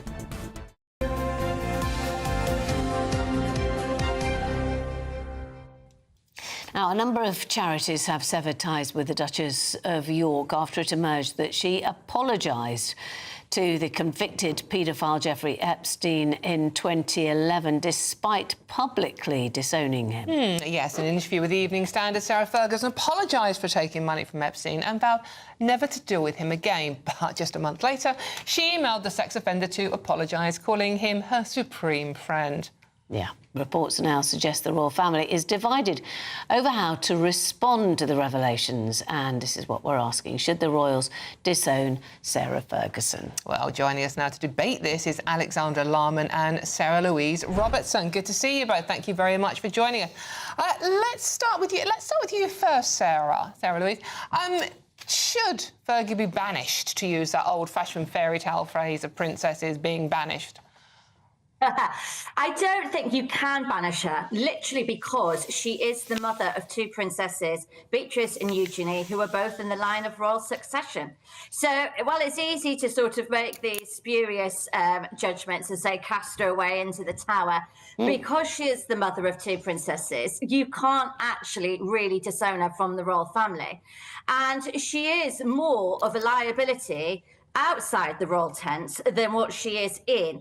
I mean, this is something that King Charles is having to wrestle and grapple with over, over these emails being leaked, these unfortunate emails being leaked. And it is a worry, because if she does go out, who knows what arms of what oligarch or dodgy billionaire she could fall into next in this sort of need for money. So the king has been bailing her out. I think he will continue to do so. The problem Fergie will have is when her nephew, Prince William, does take to the throne. William has a very different view to his father. He really does believe that, she should be retreated firmly into private life forevermore and not really seen on the royal doorstep again. But Charles, at the end of the day, his brother is the Duke of Andrew. They're brothers. It's blood's thicker than water. Andrew does have a little bit of, Charles, shall I say, does have a little bit of a soft spot for Andrew. And it's been said that the king does value, in the past, Andrew and Sarah's loyalty to the royal family. I mean, Sarah was very fond of the late Queen. The late Queen was very fond of Sarah, her daughter-in-law, for better and for worse, and bailed her out as well. The thing with Sarah is why she keeps getting herself into trouble is this need for money. She says it's, she's talked about it in the past, it's almost like a disease. I'm not saying for one moment she's a victim. She's not. The real victims here are the victims of Epstein. And she has said that herself before in the past. But I think, the fact she's lost her charities, which is something that's so important to Sarah Ferguson, to the Duchess, Sarah, she's lost them. OK, Sarah, sorry, I'm only interrupting because I'm very aware that Alexander would like to have his say about why he actually thinks that they should disown her. Tell us about that. Hi. Well, I think that Sarah Ferguson's actions have been, like so much of what she's done, coming from a place of idiocy more than malice. And I think that we have to be absolutely honest. She's not an intelligent woman, and she's always been very susceptible to advances of other people, whether they've been sexual advances or usually financial advances. And what we've seen with Epstein has been the absolute worst judgment imaginable, just like her ex-husband displayed. But of course, the question is, as so many people have said, is there more to come? I mean, this is only one email. We have no extent of her full dealings with Epstein. We have no extent of her full financial involvement. Now, this is a really embarrassing story for the royal family. In fact, it's only got worse since it came out on Sunday, because my initial reaction to it was, it's just Fergie being Fergie. It's yet another stupid thing she's done. However, you actually dig into it a bit, and it combines all the worst elements of everything that Prince Andrew did. It's got sleaze, it's got opportunism, it's got Epstein manipulating her, but also it's essentially her appearing to side with a paedophile, apologising to a paedophile for calling him a paedophile. But Alexander, how do you think, bearing in mind what Sarah was saying, which is that the point is that Prince Andrew is related to the king, he's his brother, Fergie is the mother of two princesses. What would you do? Banishing, how would you banish? And wouldn't it be worse if they were outside than inside? Well, I think that the whole idea of banishing is a bit medieval. I mean, nobody's saying they should be literally sent off into a tower and live there for the rest of their lives with bread and water. But I think keeping them away from the rest of the royal family, not encouraging them or indeed allowing them to come out for big ceremonial events would be a good idea, because we don't need to see Prince Andrew in public. We don't need to see Fergie in public. There isn't any pressing need for these people to be involved with a contemporary royal family. And as Sarah said, I mean, when Prince William becomes king, I think he'll take a much firmer line on it than his father. Oh, Sarah, that's a very good point. It's probably safer to have them in the royal family than out of it, given what's happened with Meghan and Harry.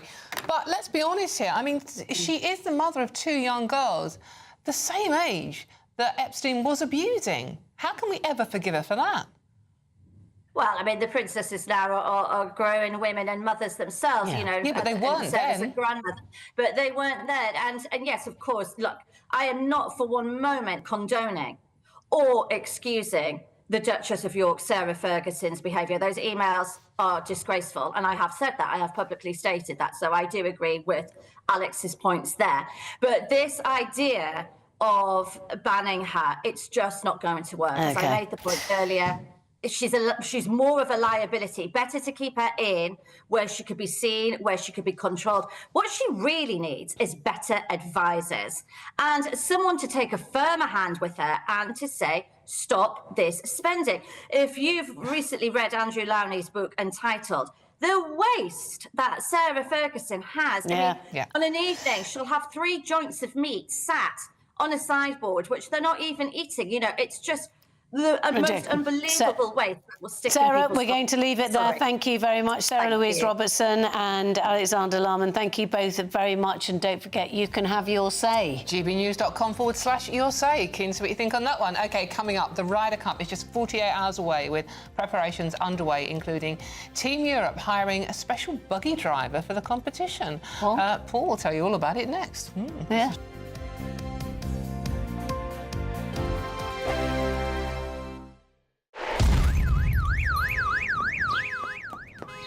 Crash Law 24 sponsors GB News Traffic and Travel Report. Good morning, this is the latest AI travel news from gbnews.com. The M8 westbound exit slip at junction 25A is closed for essential overnight roadworks, requiring motorists to follow the posted diversion routes and allow additional time for their journeys. Meanwhile, an accident on the M25 anti-clockwise between junctions 26 and 25 is severely impacting traffic flow. Drivers should anticipate considerable delays and exercise heightened caution while navigating this stretch. Moreover, there are currently no train services to or from Stansted Airport, affecting cross-country and Greater Anglia lines. For more travel news, go to gbnews.com. Crash Law 24 sponsors GB News Traffic and Travel Report. Westminster, the ultimate clique. And you're fighting like rats in a sack. But here on the Camilla Tominey Show, we ask the questions the establishment media is too scared to ask. OK, let me ask you a straight question, because I know you're a straight-talking politician. Whether it's net zero, illegal immigration or law and order, nothing is off limits. You had the power then. Yeah, as I and say, now you've lost it. That's the Camilla Tominey Show, a politics show that's fearless. But no, let me finish my question if you don't mind, because it is my show. Sundays at 9:30, only on GB News, the People's Channel, Britain's news channel.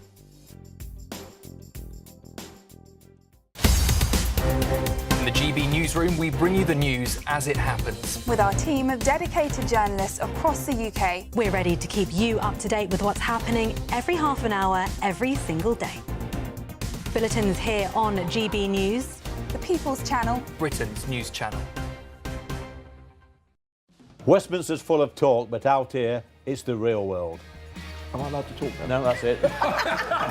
This is where it matters, real people and real lives. That's what politics is all about. The fact that Trump made a good start, no. Straight answers, no spin, and just a couple of pints. How many fingers have I got up? About 10. So join me for Lee Anderson's Real World every Friday at 7 p.m, only on GB News. The People's Channel, Britain's news channel. you want to know what's really going on in the corridors of power, Labour don't know what to do with you half the time, and that makes you quite lethal in the chamber. Get behind the headlines with Chopper's political podcast. Join me, Christopher Hope, as I sit down with the great and the good of British politics. We'll see where this ruling takes us. These are the stories shaping our nation. Chopper's political podcast, available now on all platforms. Listen in and stay ahead.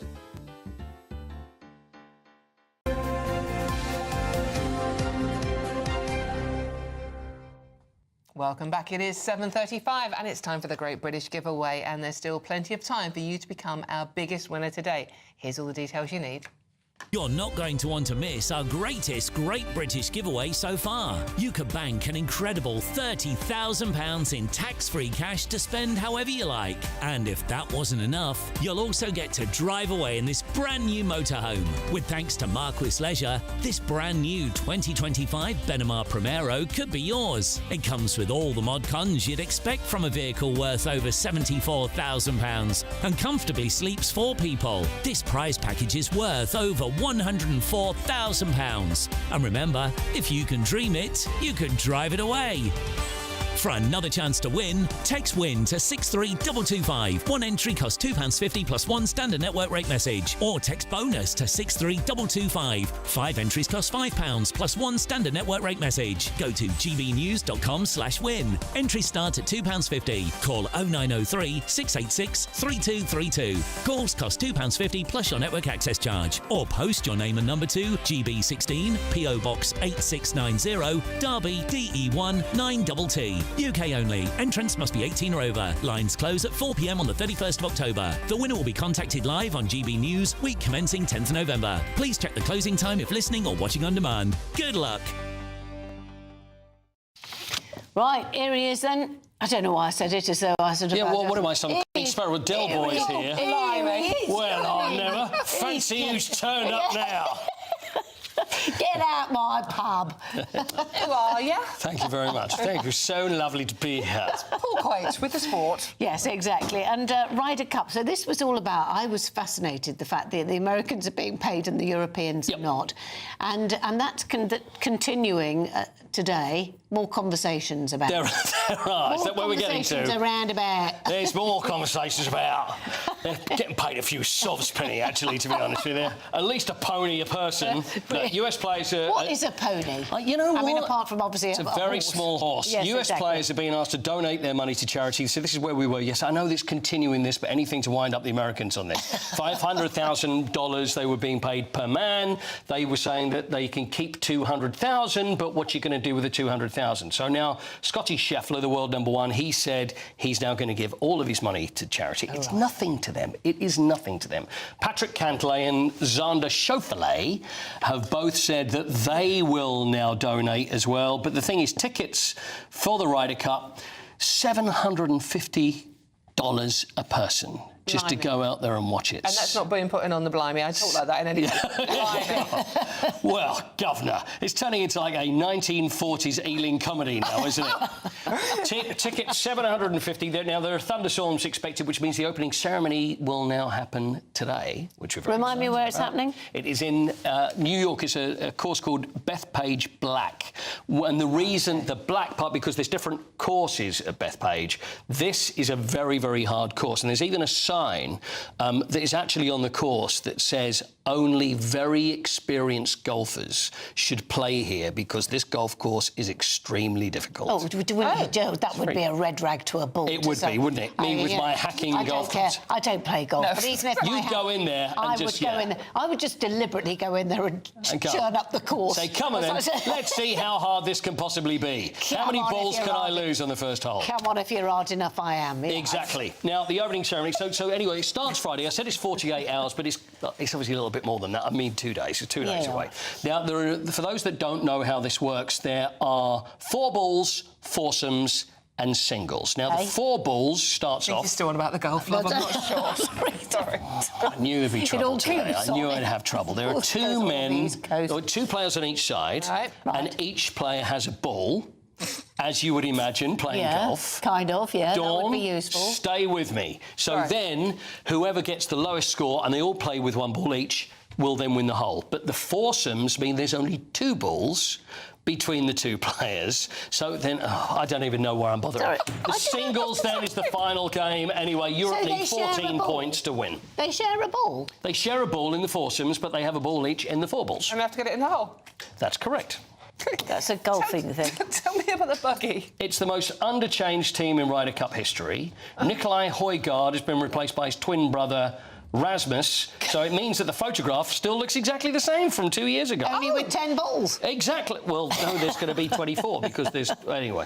So, anyway, and the other thing is Francesco Molinari, who is not playing this year, who's also one of the management team, he has been driven around by Gianfranco Zola. The buggy! So, yeah, that's the buggy. Have you got the picture? There we are, look. Gianfranco Zola from Chelsea, former Chelsea player. Yeah. And West Ham player, I should mention. Yeah, that's what I was going to say. I'm sorry, I do apologise. Yeah. And he's one of the drivers. So if you see, and when I say driver, I don't mean a driver as in the one wood that you'd hit. I mean someone that actually would drive a buggy. Why is he doing that? No, because he hasn't got his mashy niblet with him. Right, can we move on to the race course? Have we finished with golf now? Well, you tell me. I could go on for ages. Why Zola was driving the buggy? Well, because he's good friends with Molinari and he wants to be involved. There we go. He wants to be involved. Just about that. Cheltenham Festival every year. Right, from 4 balls to 4 legs. Yes, they've reacted to a slump in attendance. 280,000 spectators in 2022. It's gone down to 2018. What are you talking about now? Cheltenham? No, this is Cheltenham, yes. Yeah, OK. Cheltenham Festival in March. OK. But they have reduced the price of Guinness. This is how they're going to respond.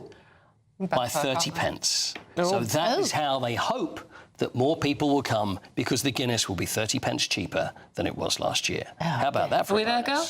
Well, yeah, because do you know what? Guinness Zero, Guinness Zero is so good. Oh, is it? Yeah, Zero? it is, yeah, Guinness Zero, just in case you're sort of thinking... As in zero alcohol? Zero alcohol, yeah, exactly. I presume the pint of the Guinness of that, like that. I thought it was as in zero Guinness. You just don't drink anything. That's the Guinness Zero. No, what? Eh? Right. No. So, shall we do some birthdays? You got time for some birthdays? Yay. Right, let's do some birthdays, some sporting birthdays. First one, please. How old are the sporting legends? Ali McCoist, one of the loveliest men. We love him. Good friend of mine, Ali McCoist. How old is Ali? Rangers striker, now on every sporting football TV show you would possibly find because he's so good. How old is he?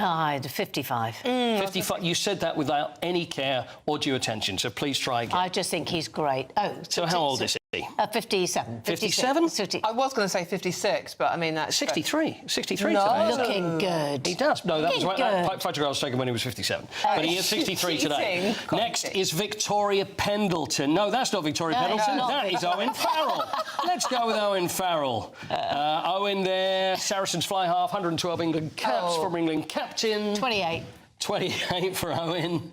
I have got no idea. Go higher. Go quite 35. A bit higher. 32. 34 is the answer. It's not going well. Let's try Victoria Pendleton now with a gold medal back in 2012, Olympic cycling gold medal. Is that a picture of her from 2012? That's her back in 2012, yes. Right, so if that helps, that's her in 2012. 32. Yeah, it's got to be early 30s. 32, that would make her 10 then, so that's... Oh, yes, you're right. OK, so maybe a little bit more. 38, 40. 38, 40, any advance on 40? 42. 42, any advance on 42? 45, for goodness sake, just tell us, 45. 45 is the answer, yes. Is she really? But I can't give that. That is well 45. done. And finally, this day, the oldest of the classic horse races, the St Leger, was run for the first time at Doncaster, whose Spurs are playing tonight. So, what year was the first ever St Leger? And that is a photograph from that year. What year did it begin? 1934.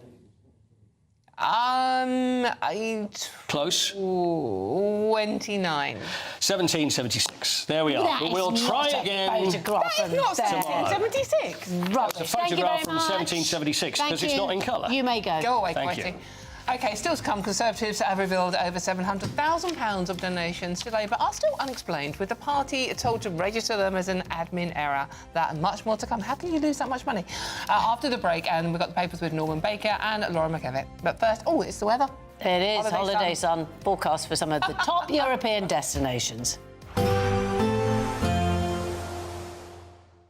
Can't wait to get in that sea. Lovely and warm. Just like the feeling of having great travel insurance. All Clear Travel Insurance sponsors GB News Travel Destinations Forecast.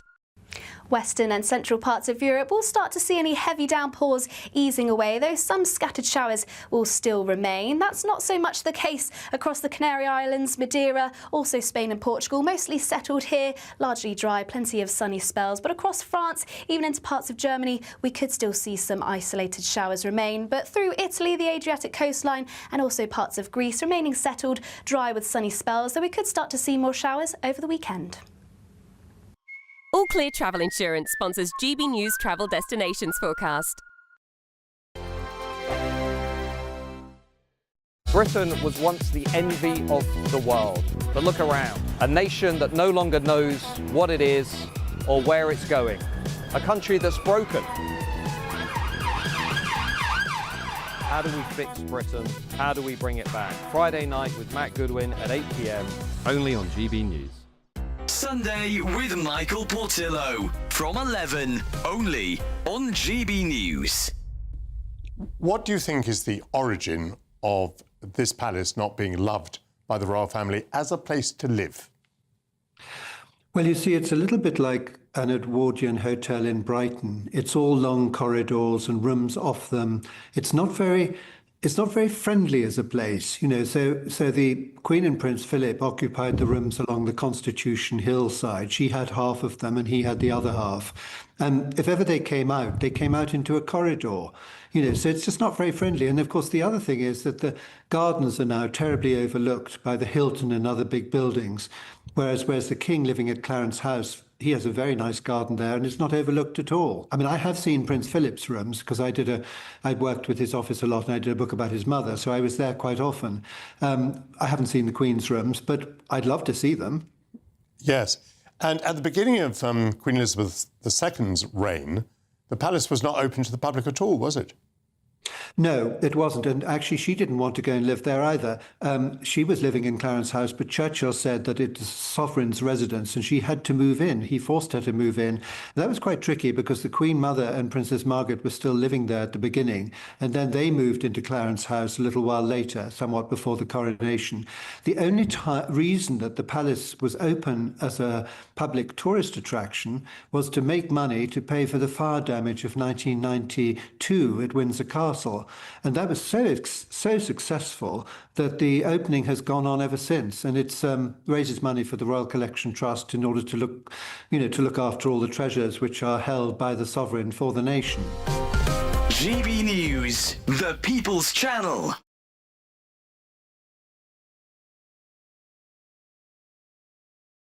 At GB News, we love to hear from you, our loyal community.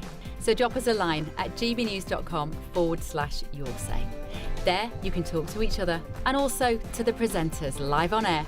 gbnews.com/yoursay, because GB News is your channel, Britain's news channel. Join me, Nana Akweer, for an informative, interactive news programme with a difference. It's fun. No, he didn't say that, though. I'm so surprised. I think there's an element of truth to that. Join me from 3 p.m. every weekend, only on GB News, Britain's news channel.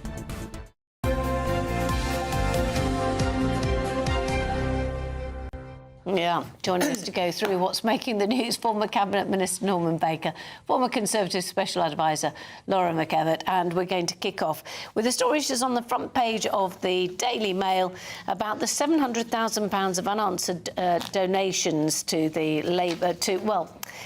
It's an organisation which actually it's a campaign group that help propel Sir Keir Starmer to the leadership of his party, and it was put down as admin error when it perhaps shouldn't have been. Yeah, and it would appear that there are text messages that indicate that this wasn't an admin error, that this was, you know, an active choice on their part. But I think the main point about stories like this is there's a real sort of end of season feeling to a story like this, but they've only been in office for a year. I know. And that's a very sticky wicket for Keir Starmer to be on, for more and more and more of these stories to be dripping out about his organisation and his. He does. He has the political political instincts of a walnut, which doesn't really help. And it's got very little personality going for him. So what's being written about is unsalvageable by him by doing something spectacular on the grounds that he doesn't have it in him.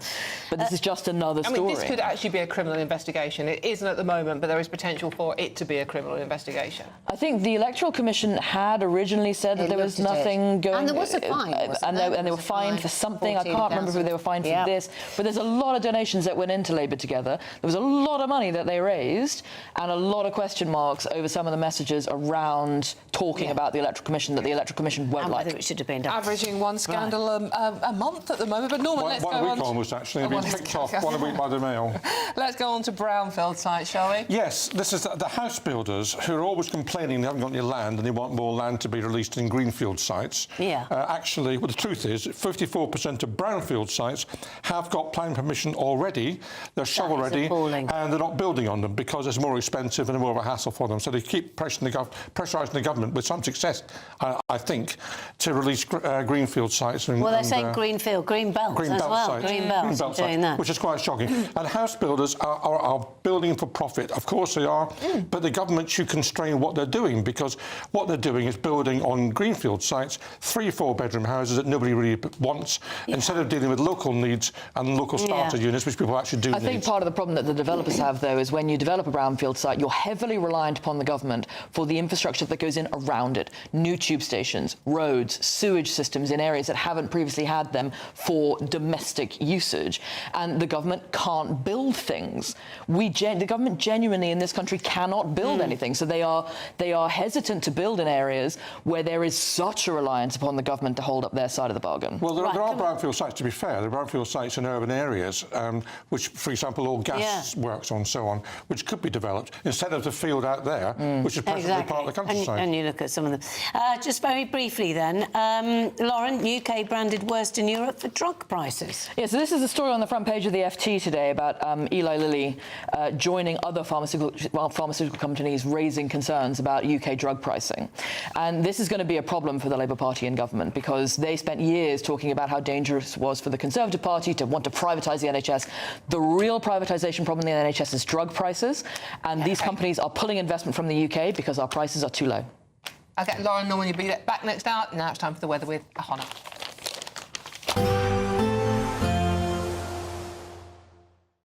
Today, clouds overhead, total zen within. Boxed Solar sponsors the weather on GB News. Hello there, good morning. Welcome to your GB News weather update from the Met Office. Any mist or fog this morning should clear away quite readily, leaving another dry day. Plenty of sunny spells. Temperatures will be around about average, but still feeling that little bit cooler where you catch the brisk breeze. Now, there could be some cloud around this morning, particularly across northern and central parts of England. This could be thick enough to produce a very light shower at times, but you should be quite unlucky if you do catch any of those, because for most, it's a dry day, a mix of cloud, plenty of sunny spells, quite breezy at times around coasts of East Anglia, Sussex and Kent, but this is where we'll see the best of the temperatures, highs reaching around 17 to 18 degrees Celsius, but around the mid-teens elsewhere. Now, through into the evening, it could still be fairly breezy across parts of the southeast. This could drag in some more cloud as we finish off the day, but elsewhere across England and Wales, a mix of clear skies and some patchy cloud. Fairly similar elsewhere across Northern Ireland, northern parts of England and through into Scotland as well. But once again, western coast of Scotland still could be quite breezy even as we finish off the day.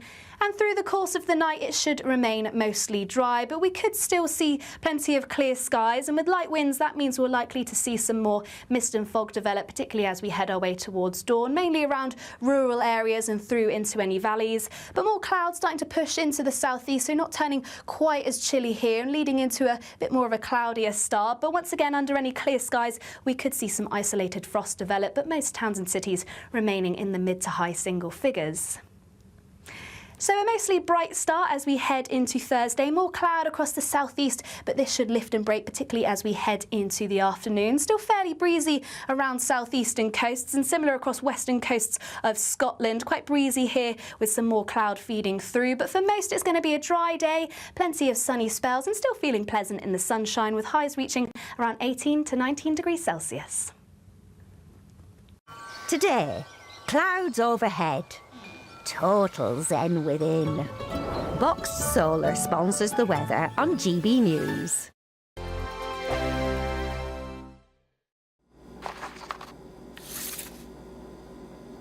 Crash Law 24 sponsors GB News Traffic and Travel Report.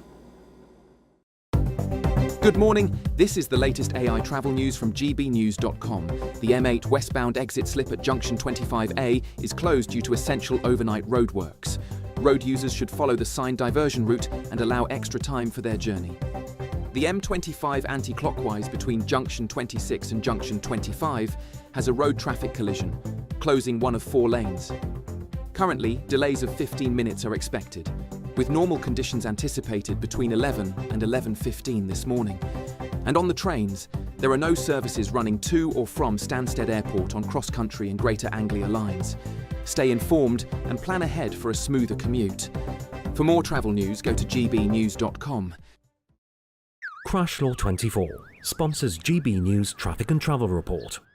This is your chance to win a motorhome and cash in our biggest giveaway to date. Courtesy of Marquis Leisure, you could be the proud owner of this 2025 Benamar Primero. It comfortably accommodates 4 people and can be driven on your standard driving licence. Plus, you'll also bank an incredible £30,000 in tax-free cash to spend on anything you like. Make sure you don't miss out. For another chance to win, text WIN to 63225. One entry costs £2.50 plus 1 standard network rate message, or text BONUS to 63225. 5 entries cost £5 plus 1 standard network rate message. Go to gbnews.com/win. Entries start at £2.50. Call 0903 686 3232. Calls cost £2.50 plus your network access charge. Or post your name and number to GB16 PO Box 8690 Derby DE1 9TT. UK only. Entrance must be 18 or over. Lines close at 4 p.m. on the 31st of October. Please check the closing time if listening or watching on demand. Good luck. In the GB Newsroom, we bring you the news as it happens. With our team of dedicated journalists across the UK, we're ready to keep you up to date with what's happening every half an hour, every single day. Bulletins here on GB News, the People's Channel, Britain's news channel. Britain was once the envy of the world. But look around. A nation that no longer knows what it is or where it's going. A country that's broken. How do we fix Britain? How do we bring it back? Friday night with Matt Goodwin at 8 p.m, only on GB News. At GB News, we love to hear from you, our loyal community. So drop us a line at gbnews.com/yoursay. There you can talk to each other and also to the presenters live on air. gbnews.com/yoursay, because GB News is your channel, Britain's news channel.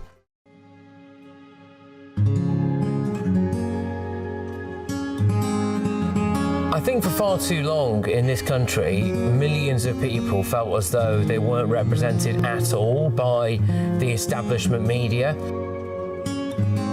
GB News was needed because there literally was no other voice. Everyone was saying the same thing. GB News exists because there is a desperate need for fearless journalism that puts the people first. GB News came on the scene as a disruptor, and it has always been a disruptor ever since. The mainstream is all about keeping the status quo as it is, ticking along quite nicely. They don't want to ask difficult questions. But journalism is journalism at the end of the day, and we're not here to serve any masters. Our masters are our audience. Charlie Peters, he gave a voice to the victims of grooming gangs, and now, of course, it's led to a national inquiry. GB News exists to make sure those concerns are put forward, and people feel as though what they want to ask is put to those in power. We don't take orders from anyone. We ask the questions our viewers and listeners want answering. I know what's actually being discussed by my family and my friends. Us ordinary, hard-working British people have had enough. We've had enough. They're fed up with the same old establishment nonsense. Everything that we do is opening up conversations that others are afraid to go at. Why are you illegally bringing people into Britain? That is our job. Our job is to get to the truth. If it's important to you watching or listening at home, then it's important to us as well. That's what makes us the fearless champion of Britain.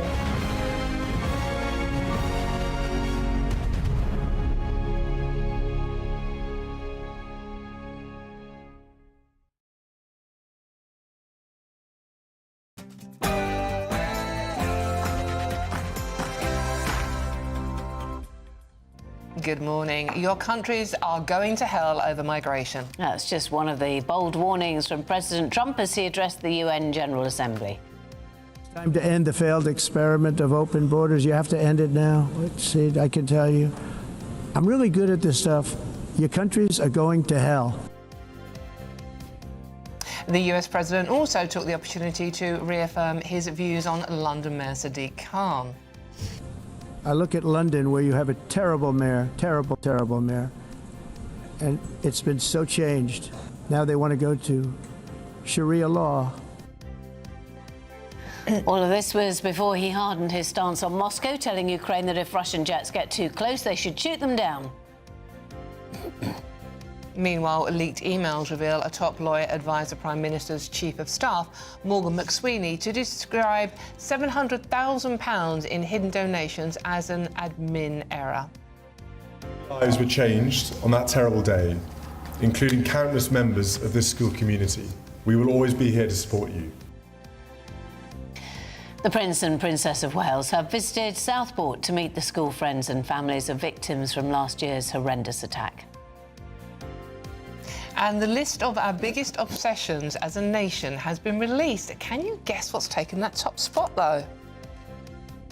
And it's never too late to learn. We'll be joined in the studio by Leslie McCabe, who's starting university next week, aged 79. And sport this morning, Liverpool beat Southampton in the Carabao Cup, but lose Hugo Ekitike, possibly to the stupidest red card we've ever seen. Nottingham Forest back in Europe tonight, and in New York, the most highly anticipated Ryder Cup in years is just a couple of days away. Hello there, good morning. Another chilly start with some mist and fog in places, but plenty of sunshine by the afternoon. Stay tuned and I'll have all the details. It's just gone 8 o'clock. I'm Dawn Neeson. I'm Penny Smith, and this is GB News Breakfast.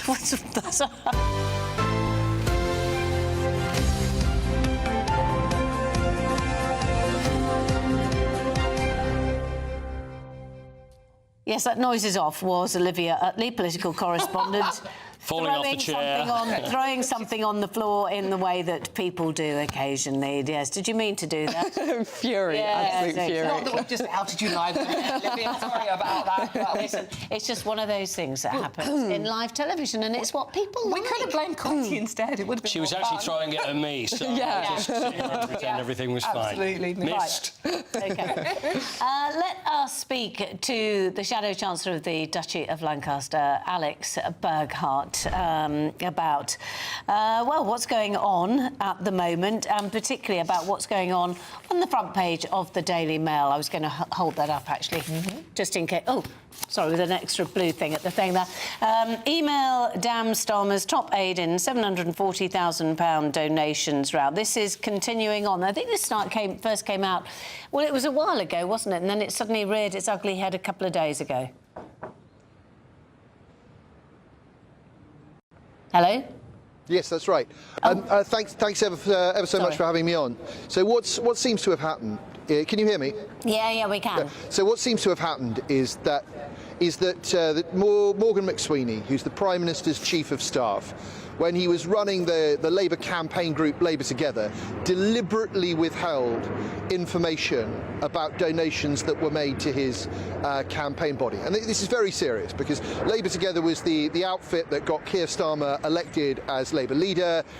It's the outfit that, sort of set him on the path to being Prime Minister.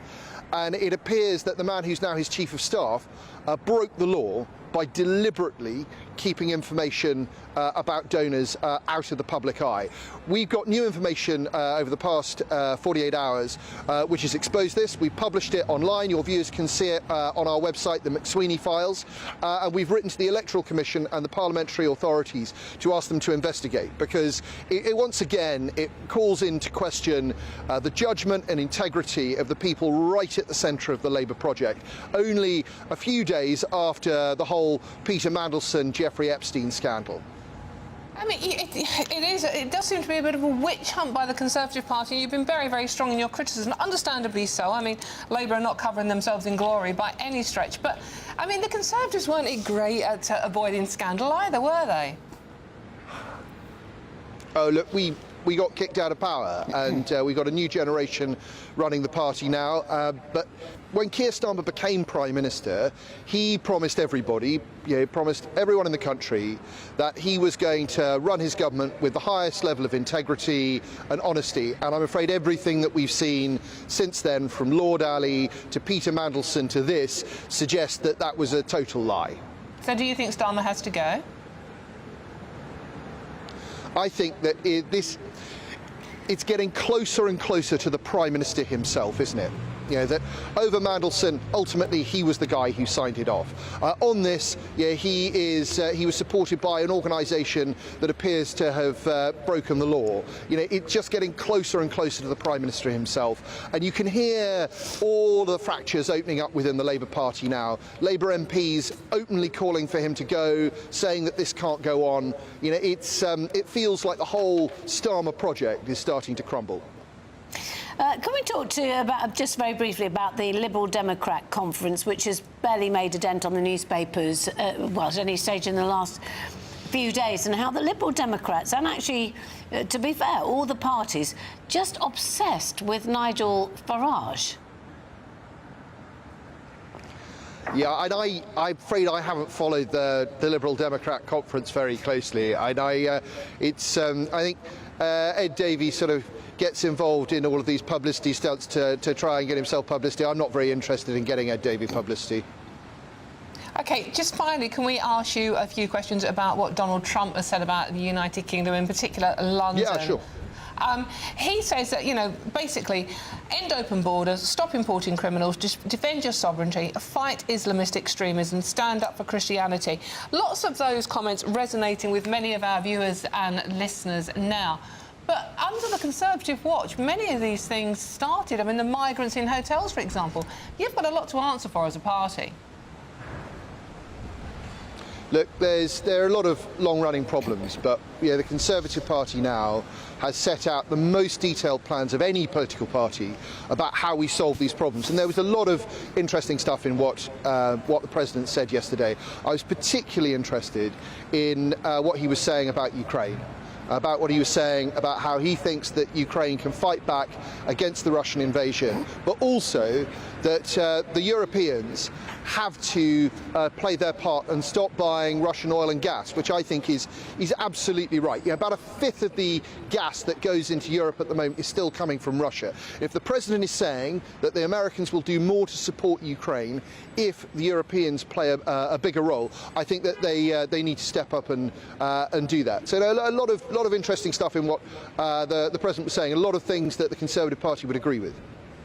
OK, Alex, thank you very much for joining us. That's Shadow Chancellor of the Duchy of Lancaster, Alex Burkhardt. Thanks very much. And Olivia Utley, political correspondent, is here. Where would you like to start? Well, I think Trump is probably the best starting point, because this address that he made yesterday, 52 minutes, it was supposed to be 15, and it was a very kind of coherent attack on the UK and the West. We've often heard Trump sort of firing at the hip about the UK and the West, but this was targeted, and what he was particularly interested in, and what he was particularly angry about, is what he called the twin-tailed monster of energy and immigration. And I think that is something which will resonate with quite a lot of UK voters. This idea that Britain is just not matching its energy needs, making itself more and more reliant on hostile powers, particularly in the wake of this sort of AI revolution which is coming, which will need lots and lots of energy. These data centres need to be run on something. And Donald Trump is very, very interested in that, very, very worried about it. And then, of course, he attacked Sadiq Khan, the mayor. This was a completely different Trump to the Trump we saw last week at the state visit, cozying up to Keir Starmer. And it puts the Prime Minister in quite a tricky position. How is he going to respond to this? Actually, that is a good point. If he responds at all. I mean, actually, when, the point is that what you're saying about resonating, and particularly resonating with viewers of GB News, is, for example, this carbon neutral, this obsession with carbon neutral about, there's this feeling that loads and loads of beautiful, beautiful land is going to be covered with solar panels, or, of course, the reason why Donald Trump gets involved is because he can see the windmills from his golf course and all that sort of thing, and people don't like those. And it is about why would we not just carry on using the oil that we have, etc. And in Westminster, there are lots of rumours that Keir Starmer attempted to sack Ed Miliband, who's the sort of the champion of net zero from within the government, the energy secretary, at the last reshuffle, but for whatever reason he wasn't able to do so, presumably because Ed Miliband dug his heels in, which says something itself about Keir Starmer's power, or lack of it, within his own party. Really extraordinary situation, given that Keir Starmer won a majority nearly as big as Tony Blair's landslide in 1997, just a year ago. He doesn't have the power to sack members of his own cabinet. And I think what's really interesting is that we've got the Labour Party conference coming up in just over a week's time. What will Keir Starmer, how will he play this Donald Trump card? Because he was so friendly with the president last week, but there are so many MPs from within his own party who don't like Donald Trump, who really hate Donald Trump and don't like Keir Starmer cozying up to him. When the two were on the same page last week, it was all sort of OK. But now the president has been criticising the UK so explicitly in this very, very long speech yesterday. Labour MPs are going to be telling Starmer, come on, your turn, have a go, and will he do it? Go back. It is a very awkward situation for him. Alex Burkhardt just now was saying that Starmer's time is definitely up. This latest scandal on the front page of the Mail today with Morgan McSweeney is really the final straw. Do you think that will be the feeling of many people at the conference? Well, I think what's worrying Labour MPs is, firstly, it's not a great look to get rid of your leader, and it doesn't serve the Conservatives particularly well. When they've only been there for a year. Exactly, and just over a year. It's quite difficult to get rid of a Labour leader, unlike the Conservative Party, who can just kick them out when they feel like it. And there's also a bit of a question about who would step into his shoes. There's lots of talk about Andy Burnham. He is definitely on manoeuvres. He's set up a think tank, which is very much Westminster code for I want to run as leader. He's got Lucy Powell, who could be the next deputy leader of the party, behind him. Those two are kind of in cahoots. But there are a few problems with Andy Burnham's run for the leadership, one of which is that he doesn't actually have a seat in Parliament. Not an MP. He's not an MP. He said that he will keep his position as Manchester mayor until his term comes to an end in 2028. Of course, he could renege on that promise. Might not look very good to the people of Manchester. But also, would he be able to win a seat? Normally, what you do in that situation is just parachute someone like Burnham into a safe seat. Yeah. Is there a safe seat for Labour in the country anymore? I'm not sure that there is. I think the other story I wanted to talk to you about is running on the GB News website, which Starmer to turn the Union Jack into a symbol of inclusion to reclaim the flag. What does he mean by that? Well, I think he stole that idea from Ed Davey. They were all waving their Union Jacks, Union flags, I should say, at the Liberal Democrat conference over the weekend. I find it so interesting watching these Labour politicians trying to sort of tread this very, very thin tightrope between wanting to condemn some of those people who were at the march because they know that their voters and their members particularly really don't like the type of people who were at those marches waving those flags. But also, he can't be the Prime Minister who says, don't wave the Union flag. That would be a terrible look, and he would look so unpatriotic. So we had Yvette Cooper, the Foreign Secretary, a couple of months ago saying that she has Union Jacks all over her flat. I do not believe that for a second. And now Keir Starmer saying that he's going to reclaim it. Not quite sure what that means. Oh, do you know what? Do you remember when Boris Johnson put all that very expensive wallpaper up? The gold wallpaper, The gold wallpaper. Maybe that's the solution, is that they actually just do wallpaper, just do Union... excuse me, Union flags all over the place. Well, I mean, Emily Thornberry would be first in line, wouldn't she? But it's interesting what you say, Olivia, sort of like, you know, many Labour MPs not thinking what was going on at the Unite the Kingdom march was a good thing. With some of the people, they're the voters, by the way. They're the ones you should be interested in. Well, exactly. And I think this is the problem which quite a lot of Labour MPs have. They're not that interested in getting new voters, people who might vote Labour in the future. They want to kind of double down and keep their base secure. But why why Labour managed to win such a massive majority is because they managed to cobble together some sort of coalition. And Keir Starmer is very, very aware of that, which is why he's trying to do things like keep Trump on side while also criticising Donald Trump, criticise the flag wavers while championing the flag. He's trying really, really hard to keep this very fragile coalition together. Olivia, the big question is, have you got one of the little Lego figures of Nigel Farage from the Liberal Democrat conference? Well, no, I don't have one of those little Lego figures. Dawn looks like I'm missing out. I'm not desperate for one. No, I was supposed to be at the Liberal Democrat conference, but the rota was jigged around a little bit, and I can't say I'm too sorry. For Ed Davey to say, no, you know, Nigel Farage is a dangerous man. He's going to turn the UK into some sort of Trumpville, as you like, but I'm not obsessed with him. Here, have a Lego figure. And 31 mentions of Nigel Farage during his conference speech. I mean, I think Nigel Farage will be very, very happy about that. It is very much making Nigel Farage look like the person to beat at the next general election when every other party leader talks about him. Olivia, thank you very much, Olivia, the political correspondent. Let's get your weather update now with Honor.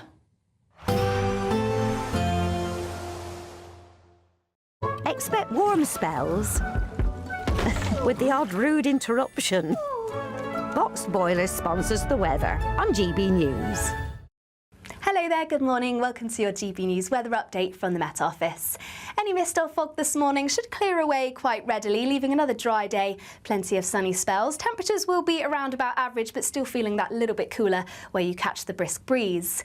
Now, there could be some cloud around this morning, particularly across northern and central parts of England. This could be thick enough to produce a very light shower at times, but you should be quite unlucky if you do catch any of those, because for most, it's a dry day, a mix of cloud, plenty of sunny spells, quite breezy at times around coasts of East Anglia, Sussex and Kent, but this is where we'll see the best of the temperatures, highs reaching around 17 to 18 degrees Celsius, but around the mid-teens elsewhere. Now, through into the evening, it could still be fairly breezy across parts of the southeast. This could drag in some more cloud as we finish off the day, but elsewhere across England and Wales, a mix of clear skies and some patchy cloud. Fairly similar elsewhere across Northern Ireland, northern parts of England and through into Scotland as well. But once again, western coast of Scotland still could be quite breezy even as we finish off the day. And through the course of the night, it should remain mostly dry, but we could still see plenty of clear skies. And with light winds, that means we're likely to see some more mist and fog develop, particularly as we head our way towards dawn, mainly around rural areas and through into any valleys. But more clouds starting to push into the southeast, so not turning quite as chilly here and leading into a bit more of a cloudier start. But once again, under any clear skies, we could see some isolated frost develop, but most towns and cities remaining in the mid to high single figures. So a mostly bright start as we head into Thursday. More cloud across the southeast, but this should lift and break, particularly as we head into the afternoon. Still fairly breezy around southeastern coasts and similar across western coasts of Scotland. Quite breezy here with some more cloud feeding through. But for most, it's going to be a dry day, plenty of sunny spells and still feeling pleasant in the sunshine with highs reaching around 18 to 19 degrees Celsius. Expect warm spells with the odd rude interruption. Boxed Boilers sponsors the weather on GB News. Time for the Great British Giveaway now, and there's still plenty of time for you to become our biggest winner to date, driving away with a brand new motorhome and banking £30,000 in tax-free cash. It's a prize package worth over £104,000. Here's all the details you need. You're not going to want to miss our greatest Great British giveaway so far. You could bank an incredible £30,000 in tax-free cash to spend however you like. And if that wasn't enough, you'll also get to drive away in this brand new motorhome. With thanks to Marquis Leisure, this brand new 2025 Benimar Primero could be yours. It comes with all the mod cons you'd expect from a vehicle worth over £74,000 and comfortably sleeps 4 people. This prize package is worth over £104,000. And remember, if you can dream it, you can drive it away. For another chance to win, text WIN to 63225. One entry costs £2.50 plus one standard network rate message. Or text BONUS to 63225. 5 entries cost £5 plus one standard network rate message. Go to gbnews.com/win. Entries start at £2.50. Call 0903 686 3232. Calls cost £2.50 plus your network access charge. Or post your name and number to GB16 PO Box 8690 Derby DE1 9TT. UK only. Entrance must be 18 or over. Lines close at 4 p.m. on the 31st of October. The winner will be contacted live on GB News, week commencing 10th November. Please check the closing time if listening or watching on demand. Good luck. You want to pick up? Now, still to come, most students start their degree when they're 18. That has not stopped our next guest, who at the age of 79 is starting university next week. Yeah, I know. This is GB News at Breakfast with Dawn and Penny. See you soon. Westminster, the ultimate clique. And you're fighting like rats in a sack. But here on the Camilla Tominey Show, we ask the questions the establishment media is too scared to ask. OK, let me ask you a straight question, because I know you're a straight-talking politician. Whether it's net zero, illegal immigration or law and order, nothing is off-limits. You had the power then. Yeah, as I say, now you've lost it. That's the Camilla Tominey Show, a politics show that's fearless. But no, let me finish my question if you don't mind, because it is my show. Sundays at 9:30, only on GB News, the People's Channel, Britain's news channel. Sunday with Michael Portillo from 11, only on GB News. And with a dynastic touch, George Martin's son, Giles Martin, is involved in all of this. Yes, so he's the keeper of his father's flame, really, which is very touching. It's very, very touching. How can it be? I mean, we've been talking about a band here that was playing before we were able to send pictures across the Atlantic. How can a band that is that old cause such excitement today? Well, it's such a number of elements. They encapsulated so much of the early 20th century music. Fats Domino, Chuck Berry, Little Richard, Tim Panally through Paul McCartney's father. He grew up hearing his father playing the piano. He had a big jazz band. They played around Liverpool. So all of that music went into the Beatles' crucible. And I find it so interesting that you know, Decca get ribbed for turning them down. But those early sessions are not showing them at their best. And they say guitar bands are on their way out, but actually it took the Beatles to bring them back and show everybody a completely different scene, a completely different imagination of what guitar music can be. It took the Beatles 3 albums to really get into their stride, because their first 2, let's not forget, were sort of covers in a way. So there's a few of their own songs in there. Yeah, but a lot of covers. But with Hard Day's Night, it's all their own tracks. And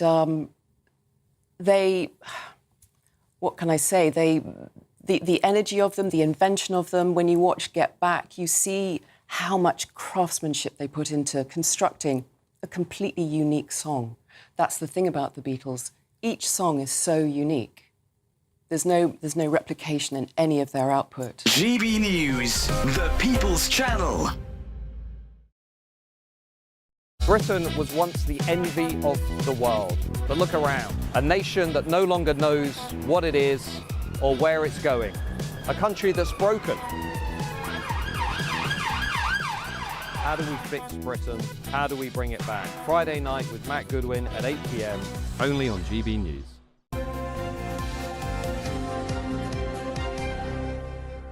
Isn't it? Sorry, we're just talking to our guest. We're talking about a student. Most students, of course, start their degree when they're 18. That has not stopped Leslie McCabe from Wivenhoe from pursuing her lifelong dream of going to university. 79 now. I know, but as a young woman, she desperately wanted to go, but raising children and running a business with her husband took centre stage. Yeah, so in January, she decided to take the plunge, applied for an undergraduate degree at Essex University. And a couple of months later, she received an email saying she'd been accepted and will attend her first lecture next week. Have you got... Oh, Leslie McCabe joins us now in the studio. So have you got a new pencil case, new rubber?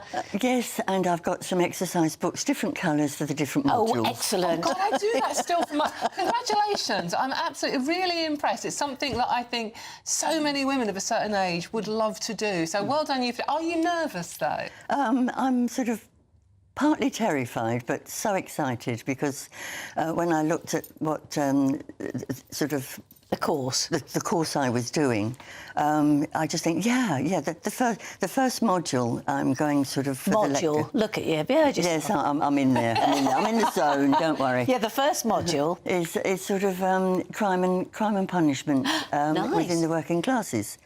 Because Wow. you're doing history and sociology.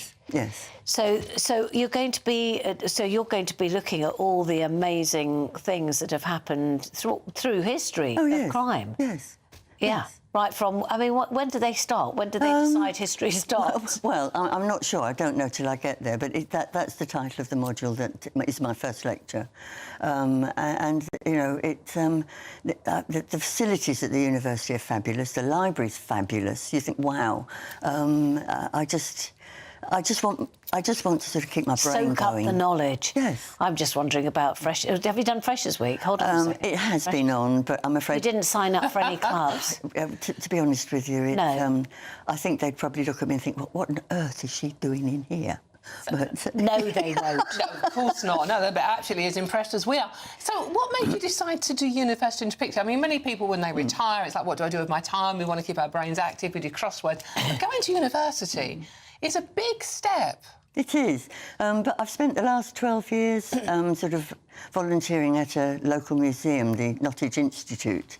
And because of what I used to do for a living, I sort of did all their exhibitions, which meant I chose the subject, I researched the subject.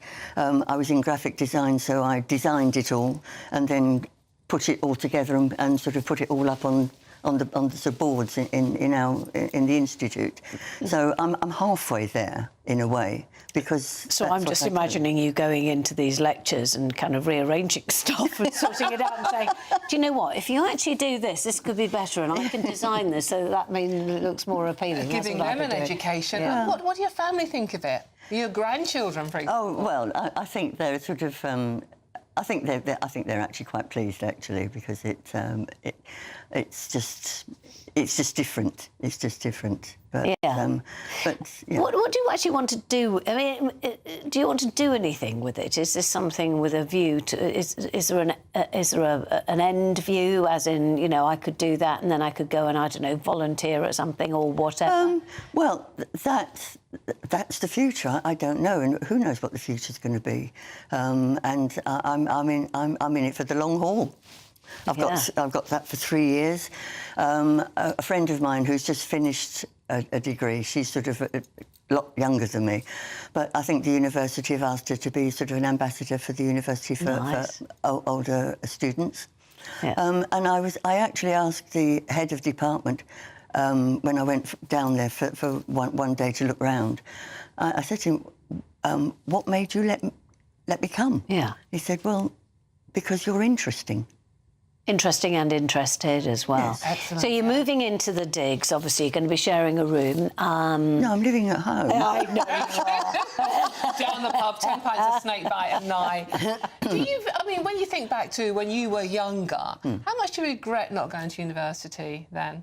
Well, I do regret it, but the option was never there. I sort of... Well, I was a child of the 50s. That's when I sort of... So my father he'd had 3 daughters. No, you go to work. You've got to go to work. Sort of faffing about doing stuff like that wasn't allowed. I wanted to be a teacher, actually.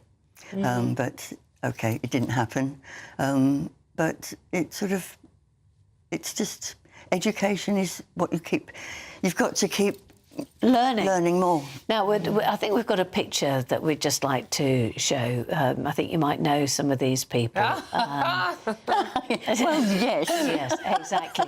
So it's going to be the other way round, isn't it? Is it 3 years? It's a 3-year course. It's a 3-year course. Yes. So have they both promised to be there when you throw your hat in the air in the time-honoured tradition? Yes. Are you going to borrow? Did they buy their mortarboards and cloaks and everything? No, I think they rented them. Yes, yes. Right. So that's your granddaughter Scarlett, and he's your grandson. What's his name? That's Max. Max. Yes. OK. What did they do, by the way? What did they study? Scarlett did English and ended up doing sort of computer stuff, or sort of this stuff. Yeah. Max did history. Stuff, yeah. Yes. Max did history. And what's he doing with his? What does he do? No stuff like this? Oh, no. Moved into different stuff? Yes. Okay. Sorry. No, listen, honestly, I've got friends. I've asked them 3 times what they do. I still don't understand, and we now call it just jobs. Jobs. There's so many jobs these days, I've got no idea what that actually means. Yeah. But, Leslie, because it is inspirational what you're doing, for women your age, I mean, certainly working class women, they didn't have time, weren't allowed to have an education. My mum would have loved to have an education, but you can't have kids, you get married, that sort of thing. So what advice would you give now to older women watching you now? And older men. And older men as well. Just talk about the women. OK, well. What advice would you give to older women watching you now about what you're doing? Go for it. Yeah. Because I've actually got a student loan. Wow. So I applied for that and I got that. So how many years are you paying it off over? Well, this is it. I don't know. all to find out about it. A friend of mine who always says, just kick the pebble in front of your shoe. No, just do it bit by bit. You'll find out. Yes. You'll find out when the demands come through. You should have paid it back, but should have paid it back by now. Yes. History and sociology. Reason for that, just because you're interested in that sort of thing, or was there something else that you thought I could have done that? No, it's. I like the history of the ordinary man in the street. Yes, finding out what makes people tick. That programme, A House Through Time. Yes, it's a good show. It's fascinating. It's about people and their lives. Leslie, thank you so much for coming in, and huge amounts of luck. I'm actually really jealous. I'd love to do what you're doing. That's Leslie McCabe there, who is off to university at 79. Thank you very much. You're looking amazing on it as well. Now, if you're travelling to work or school, here's your traffic and travel update. Don't forget to stay.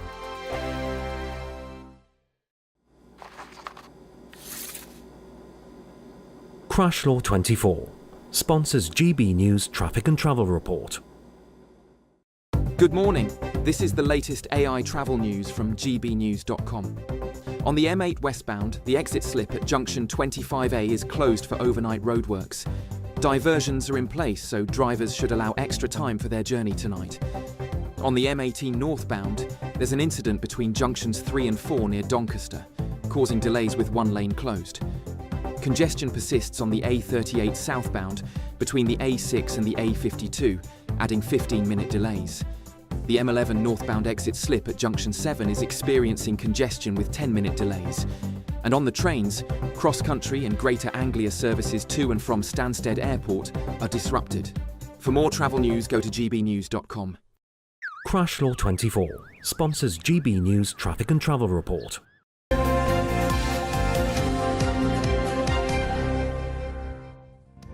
OK, still to come, we'll be joined by silver medalist at the World Athletics Championship, Georgia Hunter-Bell. Don't want to miss her either, another inspirational woman.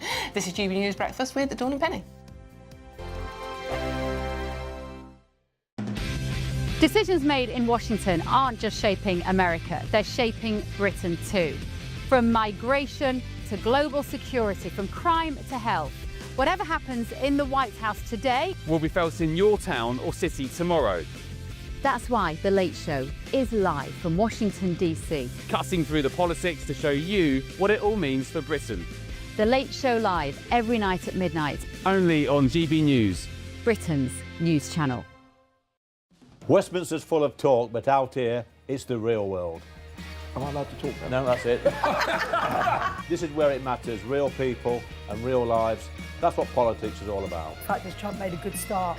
No. Straight answers, no spin, and just a couple of pints. How many fingers have I got up? About 10. So join me for Lee Anderson's Real World every Friday at 7 p.m. only on GB News. The People's Channel, Britain's news channel. You want to know what's really going on in the corridors of power? Labour don't know what to do with you half the time, and that makes you quite lethal in the chamber. Get behind the headlines with Chopper's Political Podcast. Join me, Christopher Hope, as I sit down with the great and the good of British politics. We'll see where this ruling takes us. These are the stories shaping our nation. Chopper's Political Podcast, available now on all platforms. Listen in and stay ahead. It's Patrick Christie's Tonight, and here We do things differently. It's explaining the absolute madness of this, doesn't it? It's explosive. I mean, this is very good. It's lively. 850. Your government sat there, Sean, and it did nothing. It's controversial. And the Middle East has been in turmoil since before I was born. It's everything you need to kickstart your evening. Everyone's had their Weetabix tonight. I love to see it. That's Patrick Christie's Tonight, weeknights from 9 p.m. Only on GB News, the People's Channel, Britain's news channel. At GB News, we love to hear from you, our loyal community. So drop us a line at gbnews.com/yoursay. There you can talk to each other and also to the presenters live on air. gbnews.com/yoursay, because GB News is your channel, Britain's news channel. Join me, Nana Akwe, for an informative, interactive news programme with a difference. It's fun. No, he didn't say that, Dave. I'm so surprised. I think there's an element of truth to that. Join me from 3 p.m. every weekend, only on GB News, Britain's news channel. In the GB Newsroom, we bring you the news as it happens. With our team of dedicated journalists across the UK, we're ready to keep you up to date with what's happening every half an hour, every single day. Bulletins here on GB News, the People's Channel, Britain's news channel.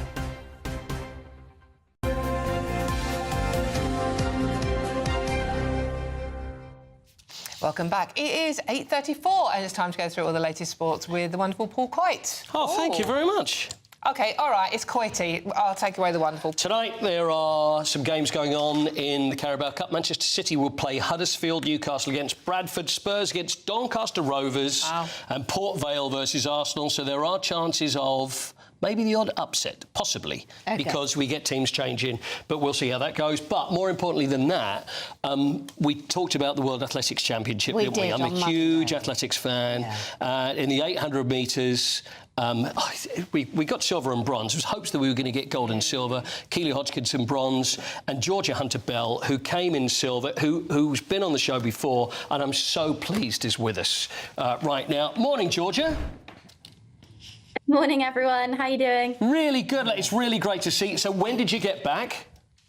I got back, I think, 2 days ago. Time is a bit of a fluid concept right now. Big jet lag, straight from the track. So, yeah, it's been a bit crazy. Well, listen, many congratulations. You probably know that I'd said even before the World Athletics Championship, you were the one that we wanted on the show because we've had you on before and we were really behind you throughout the whole thing. How was the race for you? Were you very excited? Were you happy with the silver? Were you disappointed that you didn't get to the gold and also beating your friend Keely as well? Yeah, the race was pretty crazy. It was extremely fast from the gun, but I felt really good in the race. And yeah, there was a moment in the home straight where I thought, going to win this, and then the Kenyan athlete Lilian Odera came through just at the end. But for me and Keely to both get on the podium together, it's the first time that's happened in 18 years. So to have two British women in the same event, kind of representing Great Britain out there, is really, really special. It is fantastic, but the fact that you train together and you're great friends as well, is there any part of you between you because one has got one and one's got the other, or are you genuinely happy? I mean, between us, obviously, that you are genuinely happy for each other for what you've done and what you managed to do. Yeah, exactly. I mean, obviously, every athlete, when they stand on the start line, they want to win. We're both competitors, so obviously we're trying to do our best every time we line up. But Keely's been through so many injuries in the past year. The fact that she made another podium and has run such a fast time is incredible. And yeah, we're just so happy to do it for our coaches and for our team. I'd like to know about the cool room. Now, this is something that doesn't get mentioned very often, but lots of athletes that I've spoken to over the years, this is the room that you would go into before you walk out onto the track. Now, what happens in there? Is it silent? Do you chat? Are you sort of like looking at each other like this, trying to bog each other out? How does it work, and what was it like for the final? Yeah, tensions are high. You basically get funneled into a small room before you get taken out into the stadium. And so everyone is feeling nervous, is feeling excited. You're very much in silence. There's not a lot of chatting going on. And then you go out to 60,000 fans in the stadium and everyone knows, you know, it's about to be a really good race. What's the greatest part? Is it the finishing the race? Is it before, or is it during the race? And also during the race, are you aware of everything that's going on around you? You kind of are, but your senses are so heightened. It's so loud. You've got so much adrenaline, and the race is over in, less than 2 minutes. I think the best part of it is, that feeling when you cross the line and you know you've got a medal, and you look up at the screen and you see the time that you've run, and then you get to go round in the stadium, I've got to see my husband, see my family, see my coaches, and share that moment together. There's just nothing like that feeling. Do you always know where to find a Union Jack? I always think, when there's the grabbing of the flag, and there always seem to be there ready. There's always one there. Yeah, someone just throws it at you. I don't know how Who is that? I'd like that job. Yeah, they must have a couple of flags depending on who's going to win, and someone will just throw it at you, which is handy. Where's the medal now? You got it with you? Yeah, I've got it here. Let's see. Here it is. That's enormous. That's a great medal. Wow. Yeah, that's a proper gold medal. Oh, a silver medal, I should say. Look at the size of it. That's absolutely fantastic. But I do want to mention, though, before we go, and this is, and I don't know whether you're tired of talking about it, but it is an inspiring story. The fact that you'd run and then you'd had enough, and then, of course, the whole park run thing happened. There was the break in the middle. So the fact that you actually came back to... I mean, do you look back and think this is like a fairy tale story? Because it's incredible. Yeah, I do a bit. I mean, when I quit running after graduating from university in the US, I genuinely didn't think I'd step on track ever again. And so to come back last year with the Olympics, get an Olympic medal, and then back it up this year with another world medal is just so exciting. I just do pinch myself every day, like not leaving the corporate job and going to do my passion for a job. It is, I'm very So happy. what was it that actually changed it for you? That made you think, you know what, I do love this after all? I think after a year of taking a break, I just really missed running, not necessarily competing, but just going for a run, clearing my head, how it made me feel. And I wanted to go back to it. I'd been running my whole life since I was a kid, so it just felt like it was a part of me. And over COVID, I just gradually built up my fitness again. And that's when I reached out to my old coach. And it's crazy to think what can happen from just going back to something that you love. So what happens now? What do you do? Because I know you decided to focus on the 800. I always go back to being a kid and watching the co-Ovic Cram years and the 800s and the 1500s, which is why I've got such a love of middle distance running now, to watch it, by the way, not to run it. But what are the aims now? So going forward, what are we looking forward to? So next year is a big year for athletics in the UK. We've got the Commonwealth Games in Glasgow and the European Championships in Birmingham. So 2 big events on home soil. And then obviously everything is preparing for the next Olympics, which is going to be in LA in 2028. So there'll be lots of racing to tune in before then. And lots more matchups between myself and Keely too. Great. Dawn?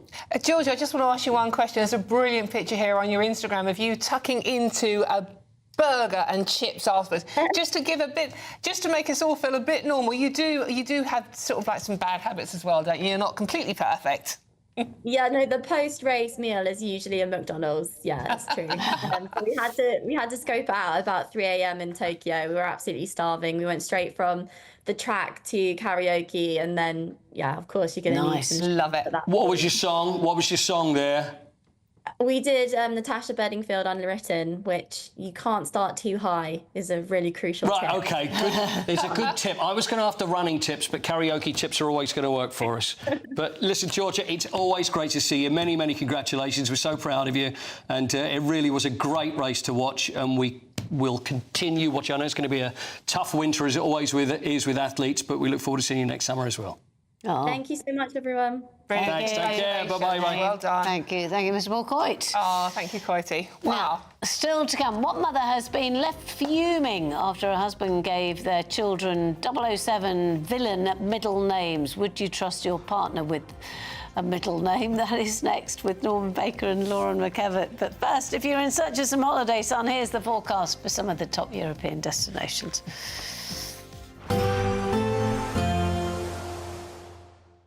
Dinner under the stars tonight? That reminds me of our travel insurance. You mean all clear skies? All Clear Travel Insurance sponsors GB News Travel Destinations Forecast. Western and central parts of Europe will start to see any heavy downpours easing away, though some scattered showers will still remain. That's not so much the case across the Canary Islands, Madeira, also Spain and Portugal. Mostly settled here, largely dry, plenty of sunny spells. But across France, even into parts of Germany, we could still see some isolated showers remain. But through Italy, the Adriatic coastline and also parts of Greece remaining settled, dry with sunny spells, though we could start to see more showers over the weekend. All Clear Travel Insurance sponsors GB News Travel Destinations Forecast. Miriam, you can't be serious. Scrapping the triple lock on state pensions? Madness. Andrew, we just can't carry on pretending. The numbers just don't add up. We've got to be honest with people. We've got to face the facts. That's what people want. Well, that's what you get on GB News and on Britain's Newsroom. Lively debates, lively conversation. Britain deserves a newsroom that puts the facts and your voice first, and we're not afraid to hold power to account. And each other. So join me, Andrew Pearce. And me, Miriam Gates, for Britain's Newsroom, weekdays from 9:30 on GB News. The People's Channel, Britain's news channel. I'm Tom Harwood. This is GB News, Britain's news channel. Britain's Newsroom, weekday mornings from 9:30. There's an interesting story, Charlie, in the Daily Mail. A two-year report that claims racism in the UK countryside is getting worse, with abuse normalised and tolerated. What do you think of this academic research? Rubbish. Well, it's a load of old bunk. Yes, yeah. 2 years, as you say. 2 years to interview how many people? 115. It took 2 years. Very scientific. And this is where, people often ask about, what you do when you go to university, or the tuition fees that people have been paying.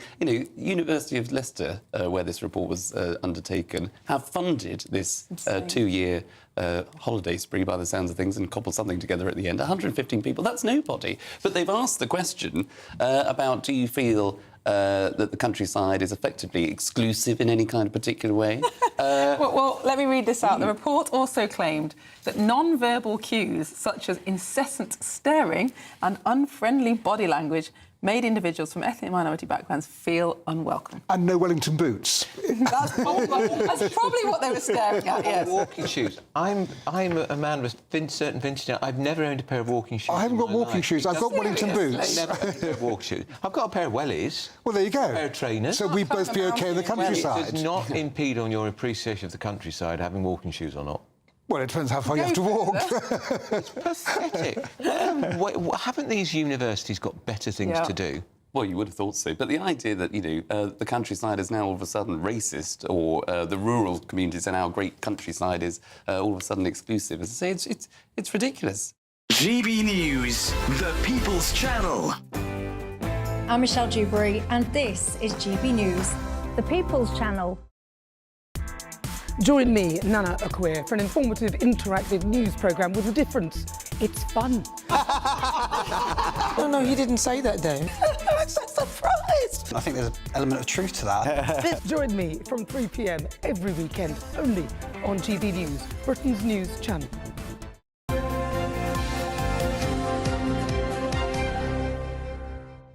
Welcome back. It is 8:46, nearly 8:47. Golly gosh. Joining us now to Golly gosh. Norman Baker and Laura McKevitt. Guess what? What? Golly gosh. I've inspired by you, Penny. You enunciate things proper. Apart from when you slipped into your East End barmaid mode earlier on today. I'm from the Midlands. I'm more likely to be talking about flowery baps now. Norman, let's talk about the Daily Star then. And this is about... A bad idea. Yes, this is about a mother left fuming after the father gave the middle names as what? Scaramanga and Blofeld. I think that's two different children rather than the same one. Right. But, why would you do that to your children? But apparently this was revenge because the mother gave names Beats and Groove to reflect her DJ career.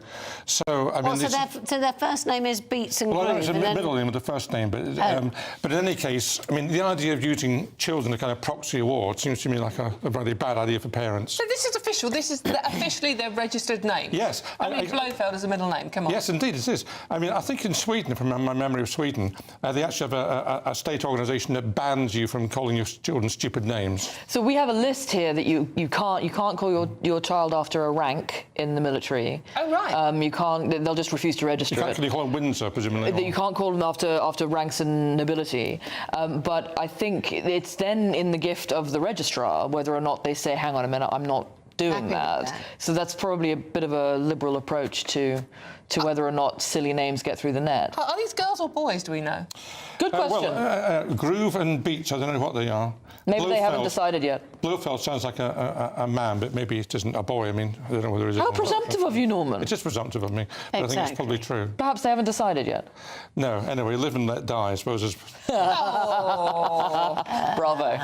Right, shall we move on to you, Lauren? And this is what paper is this from, by the way? This is not the papers. This is the online masses. There's an online phenomenon over the course of the last 2 weeks where particularly the American and South African evangelical churches, were fully convinced that yesterday was going to be the rapture.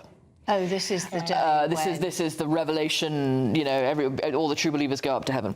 Right. As far as I'm aware, no one has been raptured, although this did create a series of really very good memes online about, you know, what happens if you're due to go up but you're indoors. Do you get caught in the corner of the room like a balloon? You know, have you considered playing a prank on your super Christian neighbours by just leaving your clothes out next to their house in the morning? But this was one of the madder bits of the internet in the last week. Okay. And it shows up once every 5 or 6 years or so. And as far as I'm aware, the rapture is not yet. Bonkers Americans is my take on that. They do get very... I mean, the whole farewell to Charlie Kirk was very... You wouldn't see that happening in this country. Much more solemn and everything, but that was like a rally, wasn't it? Well, you know, one of the Mitford sisters wrote a book called The American Way of Death because it was so different to the European way of death. Yeah. And it was, I think, Pamela Mitford. One of them, there's so many Mitfords, but the one who ended up living in the United States wrote a book called The American Way of Death. Like freezing yourself and hoping that you get resurrected at some point about 400 years' time. Walt Disney did that, didn't he? Cryogenically frozen. This is a story that a lot of people are going to get very annoyed about. Migrants getting free taxis to go and see GPs. Right, OK. A, free taxes, and B, what are GPs? So there's a couple of really interesting state failure elements to this story. The first is that migrants are being moved around the country, but the services that they are sort of legally obliged to be provided with, healthcare, etc., are not following them. So people are ending up in the healthcare system, but being forced to remain registered at a GP 250 kilometres away from them. Now, if you're the state and you want to make sure that you control the end point of both journeys so that you don't lose that person, what do? You put them in a taxi. Wow. So this is an abject failure of the state to deal with how migrants are treated, frankly, humanely in this country. If you're here, you should be able to be treated humanely.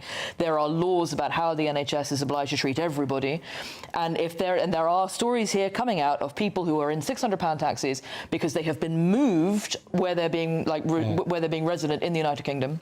It would actually be cheaper, though, to have a doctor home visit. Exactly, but the problem is the NHS is utterly incapable of moving that patient to somewhere else. Treating people humanely, this is the problem we've got at the moment. It's why we saw the United Kingdom, so many ordinary families on that march angry about ordinary people not being treated humanely in this country. People that can't see a dentist, can't see a GP. No, they can't. I mean, public services are stretched, there's no doubt about it.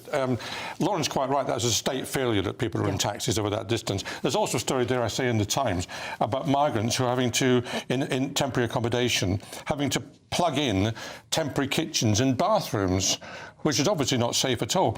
Hobs in the shower and hazardous health hotel conditions. Yeah. This was the BBC expose, I think, yesterday or the day before. So, I mean, look, the whole system is not working properly. That comes down partly to the fact that the Home Office, under the previous regime, in my view, had a policy of not sorting these matters out as a deterrent. They thought if you left people in limbo for long enough, that was a deterrent not to come to the country. And actually what we now got is a massive backlog that needs to be sorted out. And part of the, and I've been on this show with you before talking about the legal obligations of the NHS. This is an income-based obligation that exists for residents of the United Kingdom, citizens of the United Kingdom, as well as migrants, which is if you fall below a certain income bracket, you receive benefits from the NHS that other people do not, including eye care and dental care. We do not allow people who are in this position to work. There is very little income that they can receive from the state, and as a result, they automatically fall in to that lower income bracket on the NHS.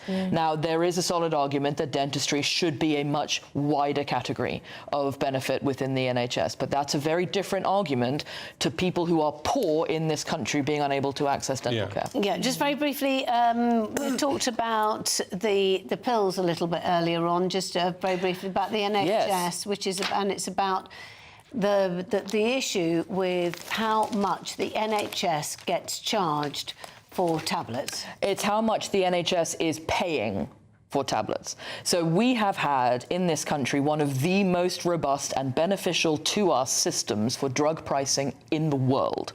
It is one of the gold standards in public healthcare worldwide that we managed to negotiate and maintain this line for so long. When the Labour Party in opposition were yelling about the Conservatives wanting to privatise the NHS, they kept talking about how it was hospitals. Really, the main concern is what happens when drug companies object.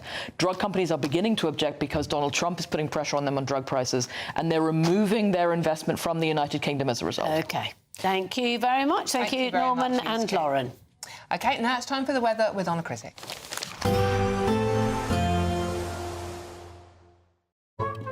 Today's outlook: cool, calm and completely horizontal. Boxed Aircon sponsors the weather on GB News. Hello there, good morning. Welcome to your GB News weather update from the Met Office. Any mist or fog this morning should clear away quite readily, leaving another dry day. Plenty of sunny spells. Temperatures will be around about average, but still feeling that little bit cooler where you catch the brisk breeze. Now, there could be some cloud around this morning, particularly across northern and central parts of England. This could be thick enough to produce a very light shower at times, but you should be quite unlucky if you do catch any of those, because for most, it's a dry day, a mix of cloud, plenty of sunny spells, quite breezy at times around coasts of East Anglia, Sussex and Kent, but this is where we'll see the best of the temperatures, highs reaching around 17 to 18 degrees Celsius, but around the mid-teens elsewhere.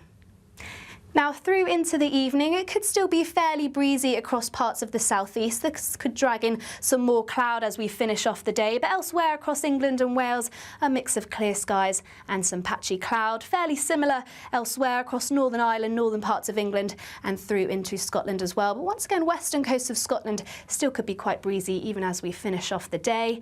And through the course of the night, it should remain mostly dry, but we could still see plenty of clear skies. And with light winds, that means we're likely to see some more mist and fog develop, particularly as we head our way towards dawn, mainly around rural areas and through into any valleys. But more clouds starting to push into the southeast, so not turning quite as chilly here and leading into a bit more of a cloudier start. But once again, under any clear skies, we could see some isolated frost develop, but most towns and cities remaining in the mid to high single figures. So a mostly bright start as we head into Thursday. More cloud across the southeast, but this should lift and break, particularly as we head into the afternoon. Still fairly breezy around southeastern coasts and similar across western coasts of Scotland. Quite breezy here with some more cloud feeding through. But for most, it's going to be a dry day. Plenty of sunny spells and still feeling pleasant in the sunshine, with highs reaching around 18 to 19 degrees Celsius. Today's outlook: cool, calm and completely horizontal. Boxed Aircon sponsors the weather on GB News.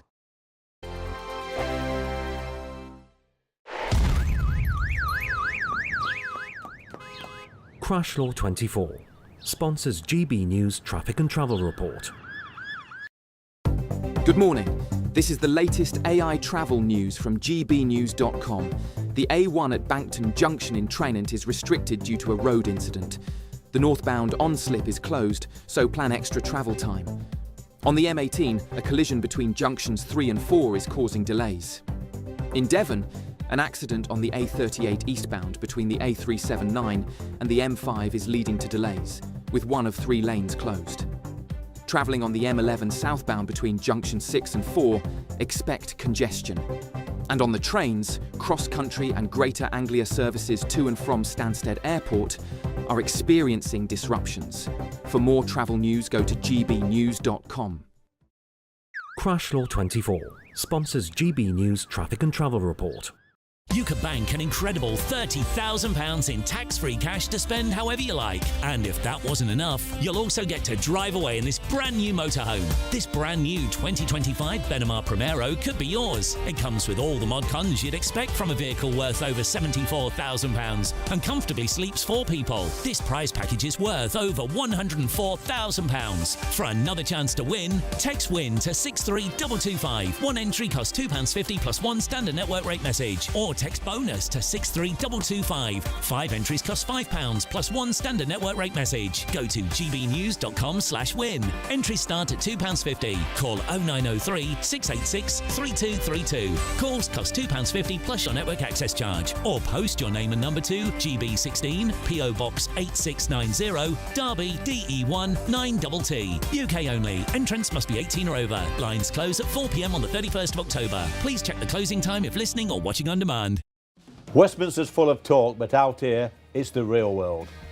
Am I allowed to talk then? No, that's it. This is where it matters, real people and real lives. That's what politics is all about. The fact that Trump made a good start, no. Straight answers, no spin, and just a couple of pints. How many fingers have I got up? About 10. So join me for Lee Anderson's Real World every Friday at 7 p.m. only on GB News. The People's Channel, Britain's news channel. You want to know what's really going on in the corridors of power? Labour don't know what to do with you half the time, and that makes you quite lethal in the chamber. Get behind the headlines with Chopper's Political Podcast. Join me, Christopher Hope, as I sit down with the great and the good of British politics. We'll see where this ruling takes us. These are the stories shaping our nation. Chopper's Political Podcast, available now on all platforms. Listen in and stay ahead.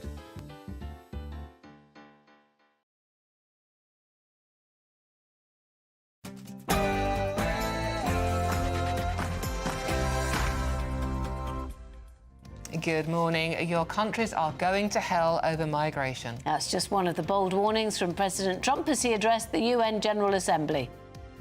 Time to end the failed experiment of open borders. You have to end it now. Let's see, I can tell you. I'm really good at this stuff. Your countries are going to hell. The US President also took the opportunity to reaffirm his views on London Mayor Sadiq Khan. I look at London, where you have a terrible mayor, terrible mayor.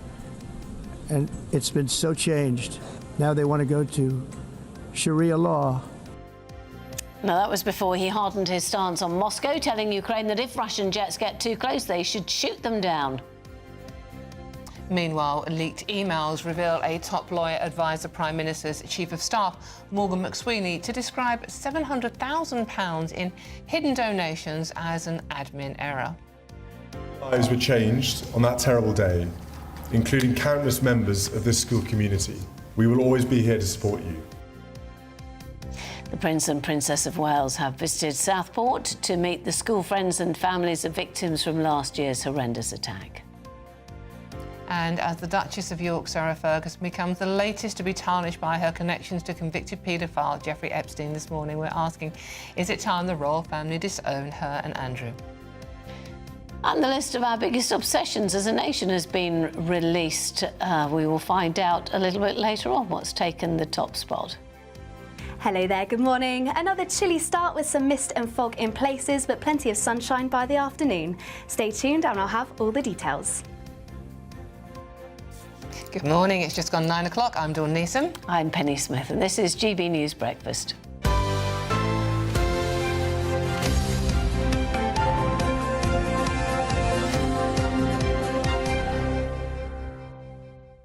Now, we were talking earlier on to a 79-year-old woman who is off to university to go and study history and sociology, and we were talking about what we would go and study at university because we didn't go, and you are going to go and I'm going to go and do geography, so brace yourself, geography teachers. Yes, exactly. The Oxbow Lake, the glacial moraine. Yeah. Can't remember anything else. I could never work out, when I was young enough to go to university, which is obviously back in the dark ages, what I would do with a geography degree. Couldn't quite work. I mean, I didn't want to be a geography teacher. Well, Too much corduroy. You could go and help being a kind of, archaeology. Isn't a bit of that all about that? Yeah. And did you go to university, Mark? Didn't go to university. What would you study? Technical college, that was as far as I got. OK. What would you like to go and study now if you had a chance again? I love the sciences. So, oh, really? Chemistry? Not as much chemistry, more sort of, the physics and astrobiology would be great. What? Astrobiology, yes. I don't even understand I don't even know what that is. Something about space and life. Excellent. You see, you and me both. Don't start her off. The trouble is, my maths is terrible. I mean, if I was trying to sort people to go out to Mars, we'd probably miss that by a mile and go to Pluto, which isn't even a planet. Olivia Utley's also with her. Olivia, you did go to university, you know. I did. I did English. And if you had time in the future to go and do a different degree? Well, I was just thinking, I wish I'd done an economics degree because I'd be a lot more knowledgeable about economics, but I shouldn't say that to our viewers just before I try and tell them about economics. Yeah, well, I did economics A-level, hated every single moment, but yeah, exactly. It was just one of those things. OK, we're going to be talking to Olivia and Mark very soon, but first let's speak to Work and Pensions Secretary Pat McFadden. Well, we hope we've got Pat McFadden. He's definitely there. It's just we're trying to make sure that we can connect. Hello. Good morning to you. Good morning, Pat. Good morning. Oh, there we go. Finally. Excellent. Good. We have a connection. Yeah. OK. Right. Can we kick off then with the Daily Mail? The email damns Starmer's top aid in £740,000 donations row. Can we talk about your thoughts on that? Yeah, the Daily Mail's reported this morning, but the Electoral Commission issued a statement yesterday or last night saying that they'd looked into all this several years ago and they had nothing to add. Look, I'm not surprised that political opponents are trying to attack Morgan McSweeney, the Chief of Staff at Number 10. He's very effective. He was a big part of Labour's election victory last year. So I'm not surprised they're attacking him, but the Electoral Commission's job is to police all these things, and they said they looked into it some years ago. Right, so that's you drawing a line under it, even though there's comments about the net closing in on McSweeney, maybe on the Prime Minister himself. Whatever it is, I mean, the point is you don't want headlines like that, do you? Well, I don't write the Daily Mail's headlines, and they're probably quite glad that I don't write their headlines, So they choose to. I'm saying that they're not good headlines to be looking at. Well, look, if I got up every morning and I wanted a supportive headline of the Labour Party from the Daily Mail, I think my prayers might go unanswered. So it's not surprising. But Morgan is a highly effective guy. I worked with him closely. He was a big part of Labour's election victory, and I think the Labour Party's got a lot to be thankful to him for. OK, Pat, you're saying this is a Daily Mail witch hunt, basically, but it's not the first scandal that Labour have faced. I mean, we had Peter Mandelson the other week, Angela Rayner, Rishnara Ali. I mean, there's a long list. I mean, pretty much one a month for the Labour government of scandals, and some would say sleaze. I mean, it's not a good look after 14 months, is it? I think the most important thing is how you respond to these things. And what the Prime Minister's proven is that where there is wrongdoing, he's not being frightened to ask somebody to leave and to enforce the rules and standards. And he's shown that he will do that. That doesn't mean every time somebody is written about that they should automatically go. I mean, it has to be when there's been proper wrongdoing. But the Prime Minister has shown that when there has been proper wrongdoing, he's prepared to act. And in fact, one of the first things he did when we came into government last year was he strengthened the powers of somebody called the Independent Advisor on Ministerial Interests. He's the kind of watchdog to make sure that ministers obey the rules. And by doing that, I'm just a bit confused. He gave that person more power to investigate. Sorry, Pat, I'm just a bit confused. So you say the important thing is how the Prime Minister deals with these things. Surely the most important thing as far as voters are concerned is they keep happening.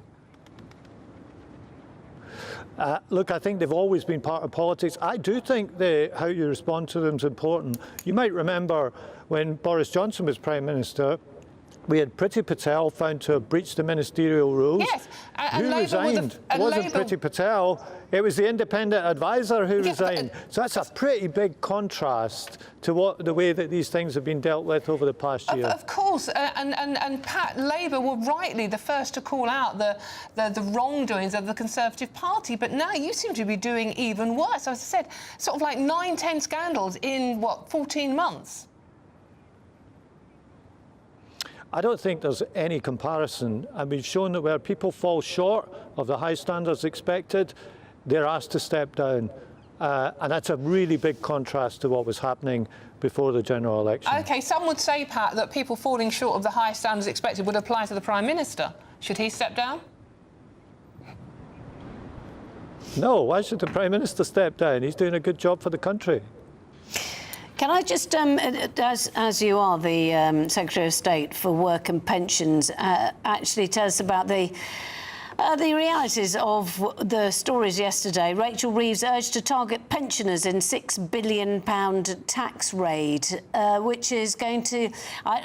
so many people are talking about this. Apart from anything else, we keep on getting that word, the optics. Yet again, the optics not looking good. Well, I'm glad we've come on to work and pensions, and the most important thing to say about pensions is that we've said that we will keep the triple lock, which protects the value of the basic state pension. That will mean that the value of the basic state pension goes up by around £1,900 over the course of this Parliament. It's a really big commitment to the nation's pensioners. We said we'd do that at the general election, and the figures were just announced last week of the earnings increase, the average earnings increase, which is the basis upon which the triple lock works. So that's a big commitment to pensioners, and it shows that we will maintain the value of the basic state pension through this Parliament.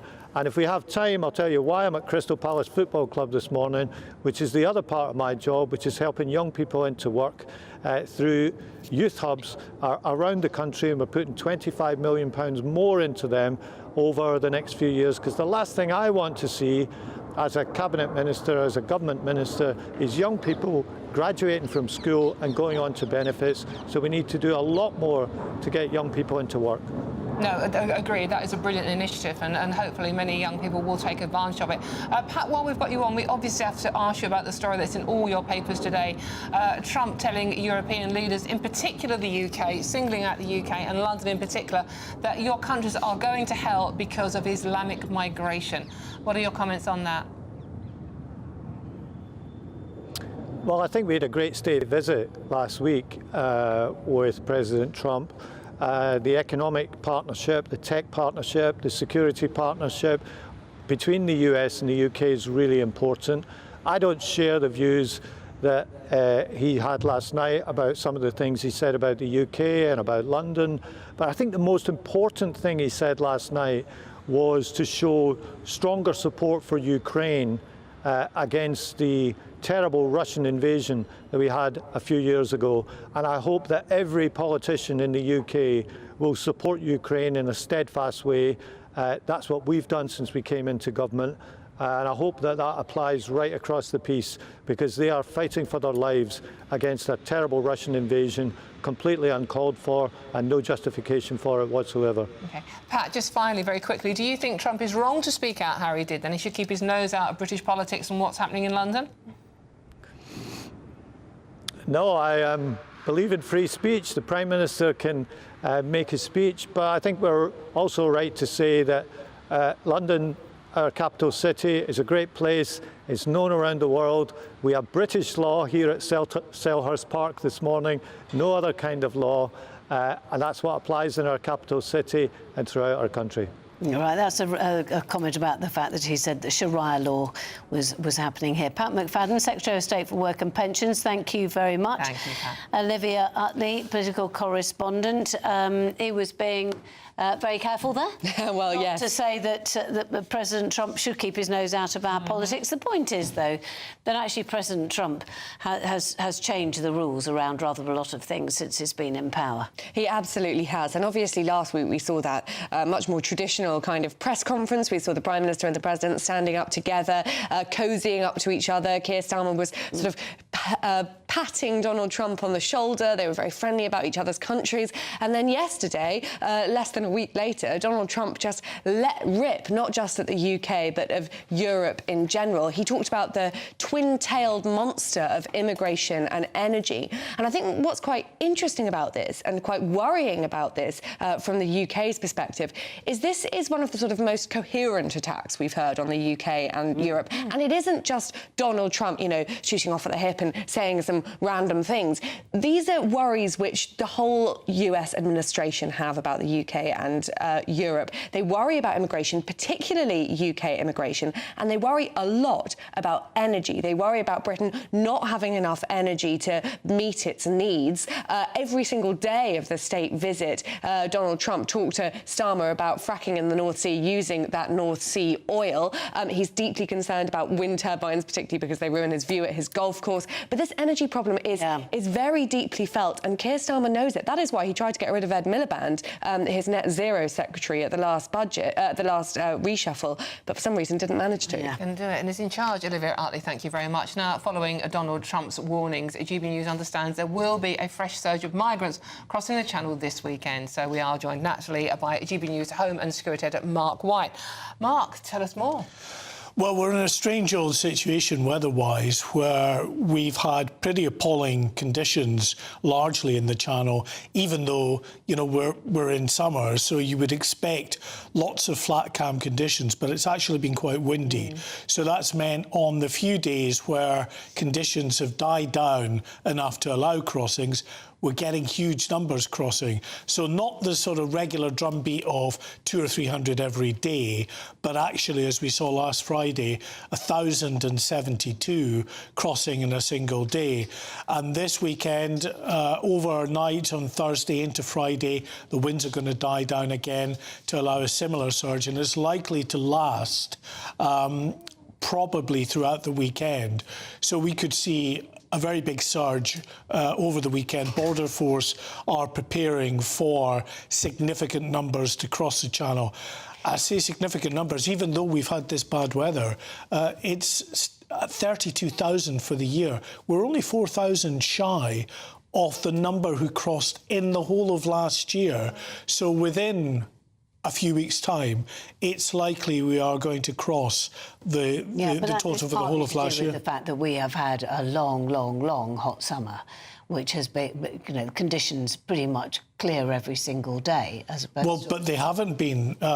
In August, we would expect to be a flat calm month. It was a month in which there was lots of windy weather in the Channel. We had a few clear days, and on those clear days, very large numbers crossed. Mark, thank you very much. Mark White, GB News Home and Security Editor. Obviously, as you always know, have your say at gbnews.com/your say. Now, it is time for the Great British Giveaway. Still plenty of time for you to become our biggest winner today, and here's all the details you need. You're not going to want to miss our greatest Great British giveaway so far. You could bank an incredible £30,000 in tax-free cash to spend however you like. And if that wasn't enough, you'll also get to drive away in this brand new motorhome. With thanks to Marquis Leisure, this brand new 2025 Benimar Primero could be yours. It comes with all the mod cons you'd expect from a vehicle worth over £74,000 and comfortably sleeps 4 people. This prize package is worth over £104,000. And remember, if you can dream it, you can drive it away.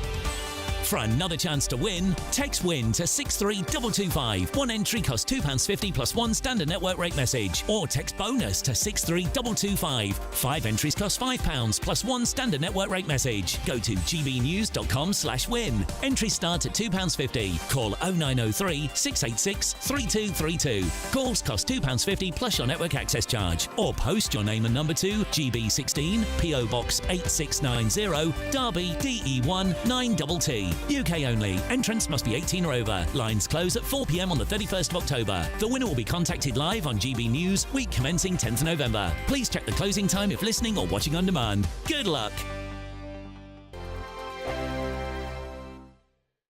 Exciting news. Every Friday, my Patrick Christie's Tonight Show is going to have a twist to it. We're welcoming some special guests. You. That's right, on Fridays I'm going to be doing my show in front of a live studio audience because this show is about you and what you have to say. It's going to be the same big debates, same big topics, same big opinions. But every Friday night at 9 p.m, you are invited to come on down to Patrick Christie's Tonight to be a part of the action. Only on GB News, the People's Channel, Britain's news channel. Decisions made in Washington aren't just shaping America, they're shaping Britain too. From migration to global security, from crime to health. Whatever happens in the White House today will be felt in your town or city tomorrow. That's why The Late Show is live from Washington, D.C. Cutting through the politics to show you what it all means for Britain.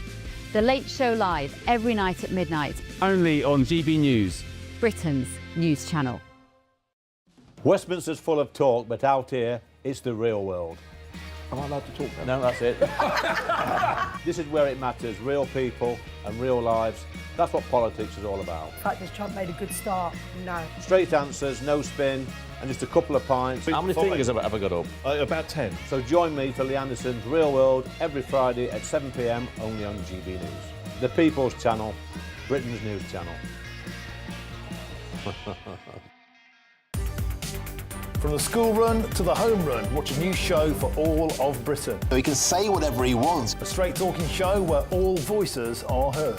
And, you know, when are we going to stop talking about smashing the gangs and actually do it? With the stories that matter from every part of our country. There's a bit of a crash landing there for your Chancellor. Bold, fearless and standing up for you. That's me, Martin Daubney, 3 p.m. till 6 p.m, weekdays, here only on GB News. The People's Channel, Britain's news channel.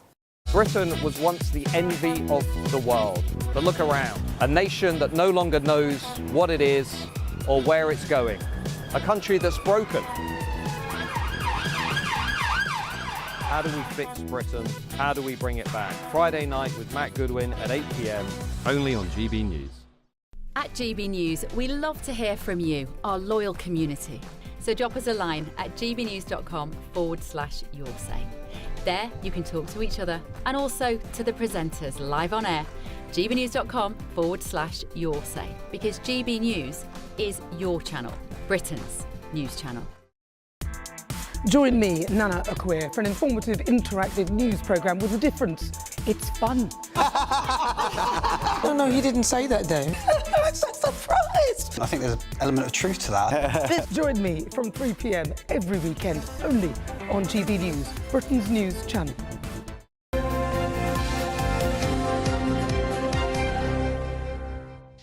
Oh, talking about obsessions. Obsessions in British culture revealed in a latest poll. The royal family, weather and the pub being top of the list. Oh, no, don't talk about the pub. Anyway, we may have a possible new obsession, though. Greg's revealing he's opening first pub on Saturday where they're going to serve exclusive beers and their famous pasties and pastries. Pastries, lovely. We are now joined by a doctor of evolutionary anthropology and broadcaster, Dr. Anna Machin. Wow, Anna, that's a title and a half. So, obsessions, what are obsessions and why are we obsessed with obsessions? So obsessions are something which kind of form part of our identity. We get great comfort from them. They're quite ritualistic in terms of how often we talk about them and maybe whether we do something to contribute to the obsession, like making the perfect cup of tea.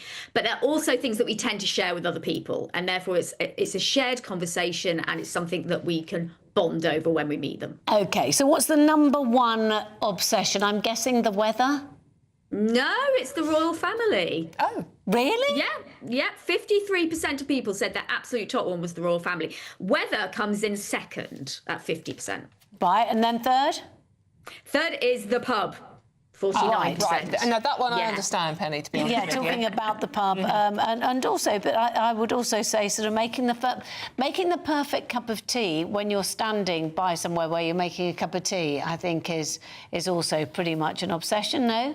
Well, yeah, absolutely, I mean, of the sort of the 2,000 people who were questioned by Jason Sourdough, 41% said the perfect cup of tea is really important to them, and I'm part of that 41%. Yeah, same here. Anything really pale and anemic, gopping. No, I know. The men in our life.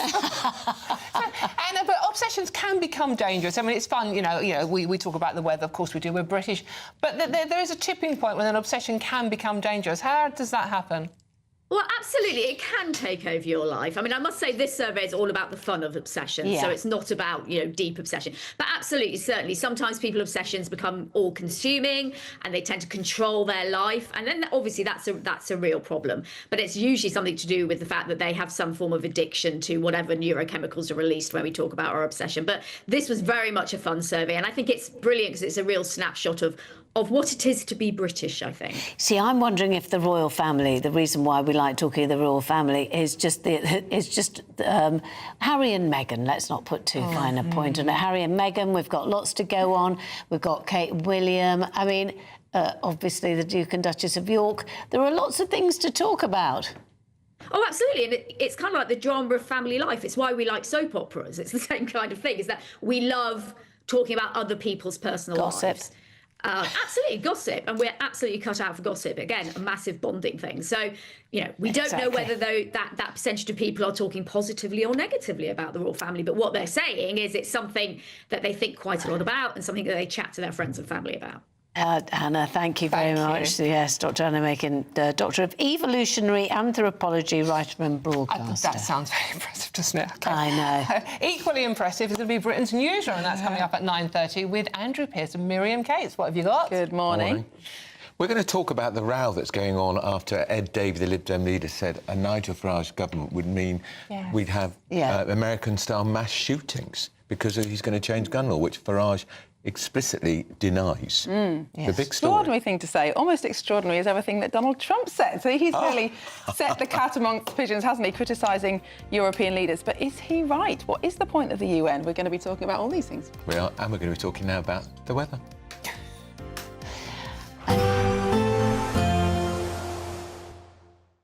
Expect warm spells with the odd rude interruption. Boxed Boilers sponsors the weather on GB News.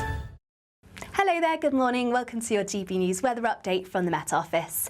Any mist or fog this morning should clear away quite readily, leaving another dry day. Plenty of sunny spells. Temperatures will be around about average, but still feeling that little bit cooler where you catch the brisk breeze.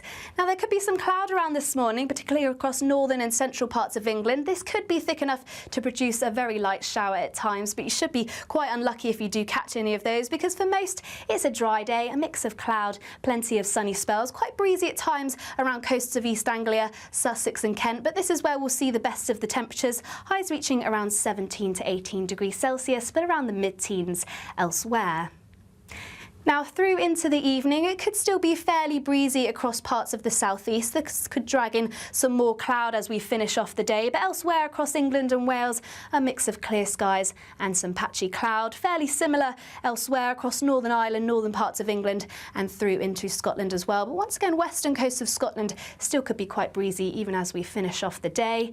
And through the course of the night, it should remain mostly dry, but we could still see plenty of clear skies. And with light winds, that means we're likely to see some more mist and fog develop, particularly as we head our way towards dawn, mainly around rural areas and through into any valleys. But more clouds starting to push into the southeast, so not turning quite as chilly here and leading into a bit more of a cloudier start. But once again, under any clear skies, we could see some isolated frost develop, but most towns and cities remaining in the mid to high single figures.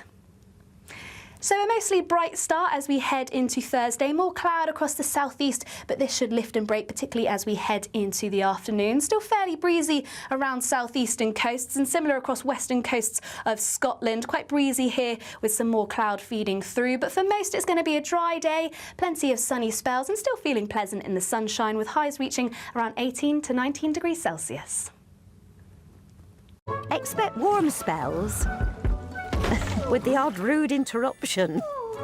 Boxed Boilers sponsors the weather on GB News.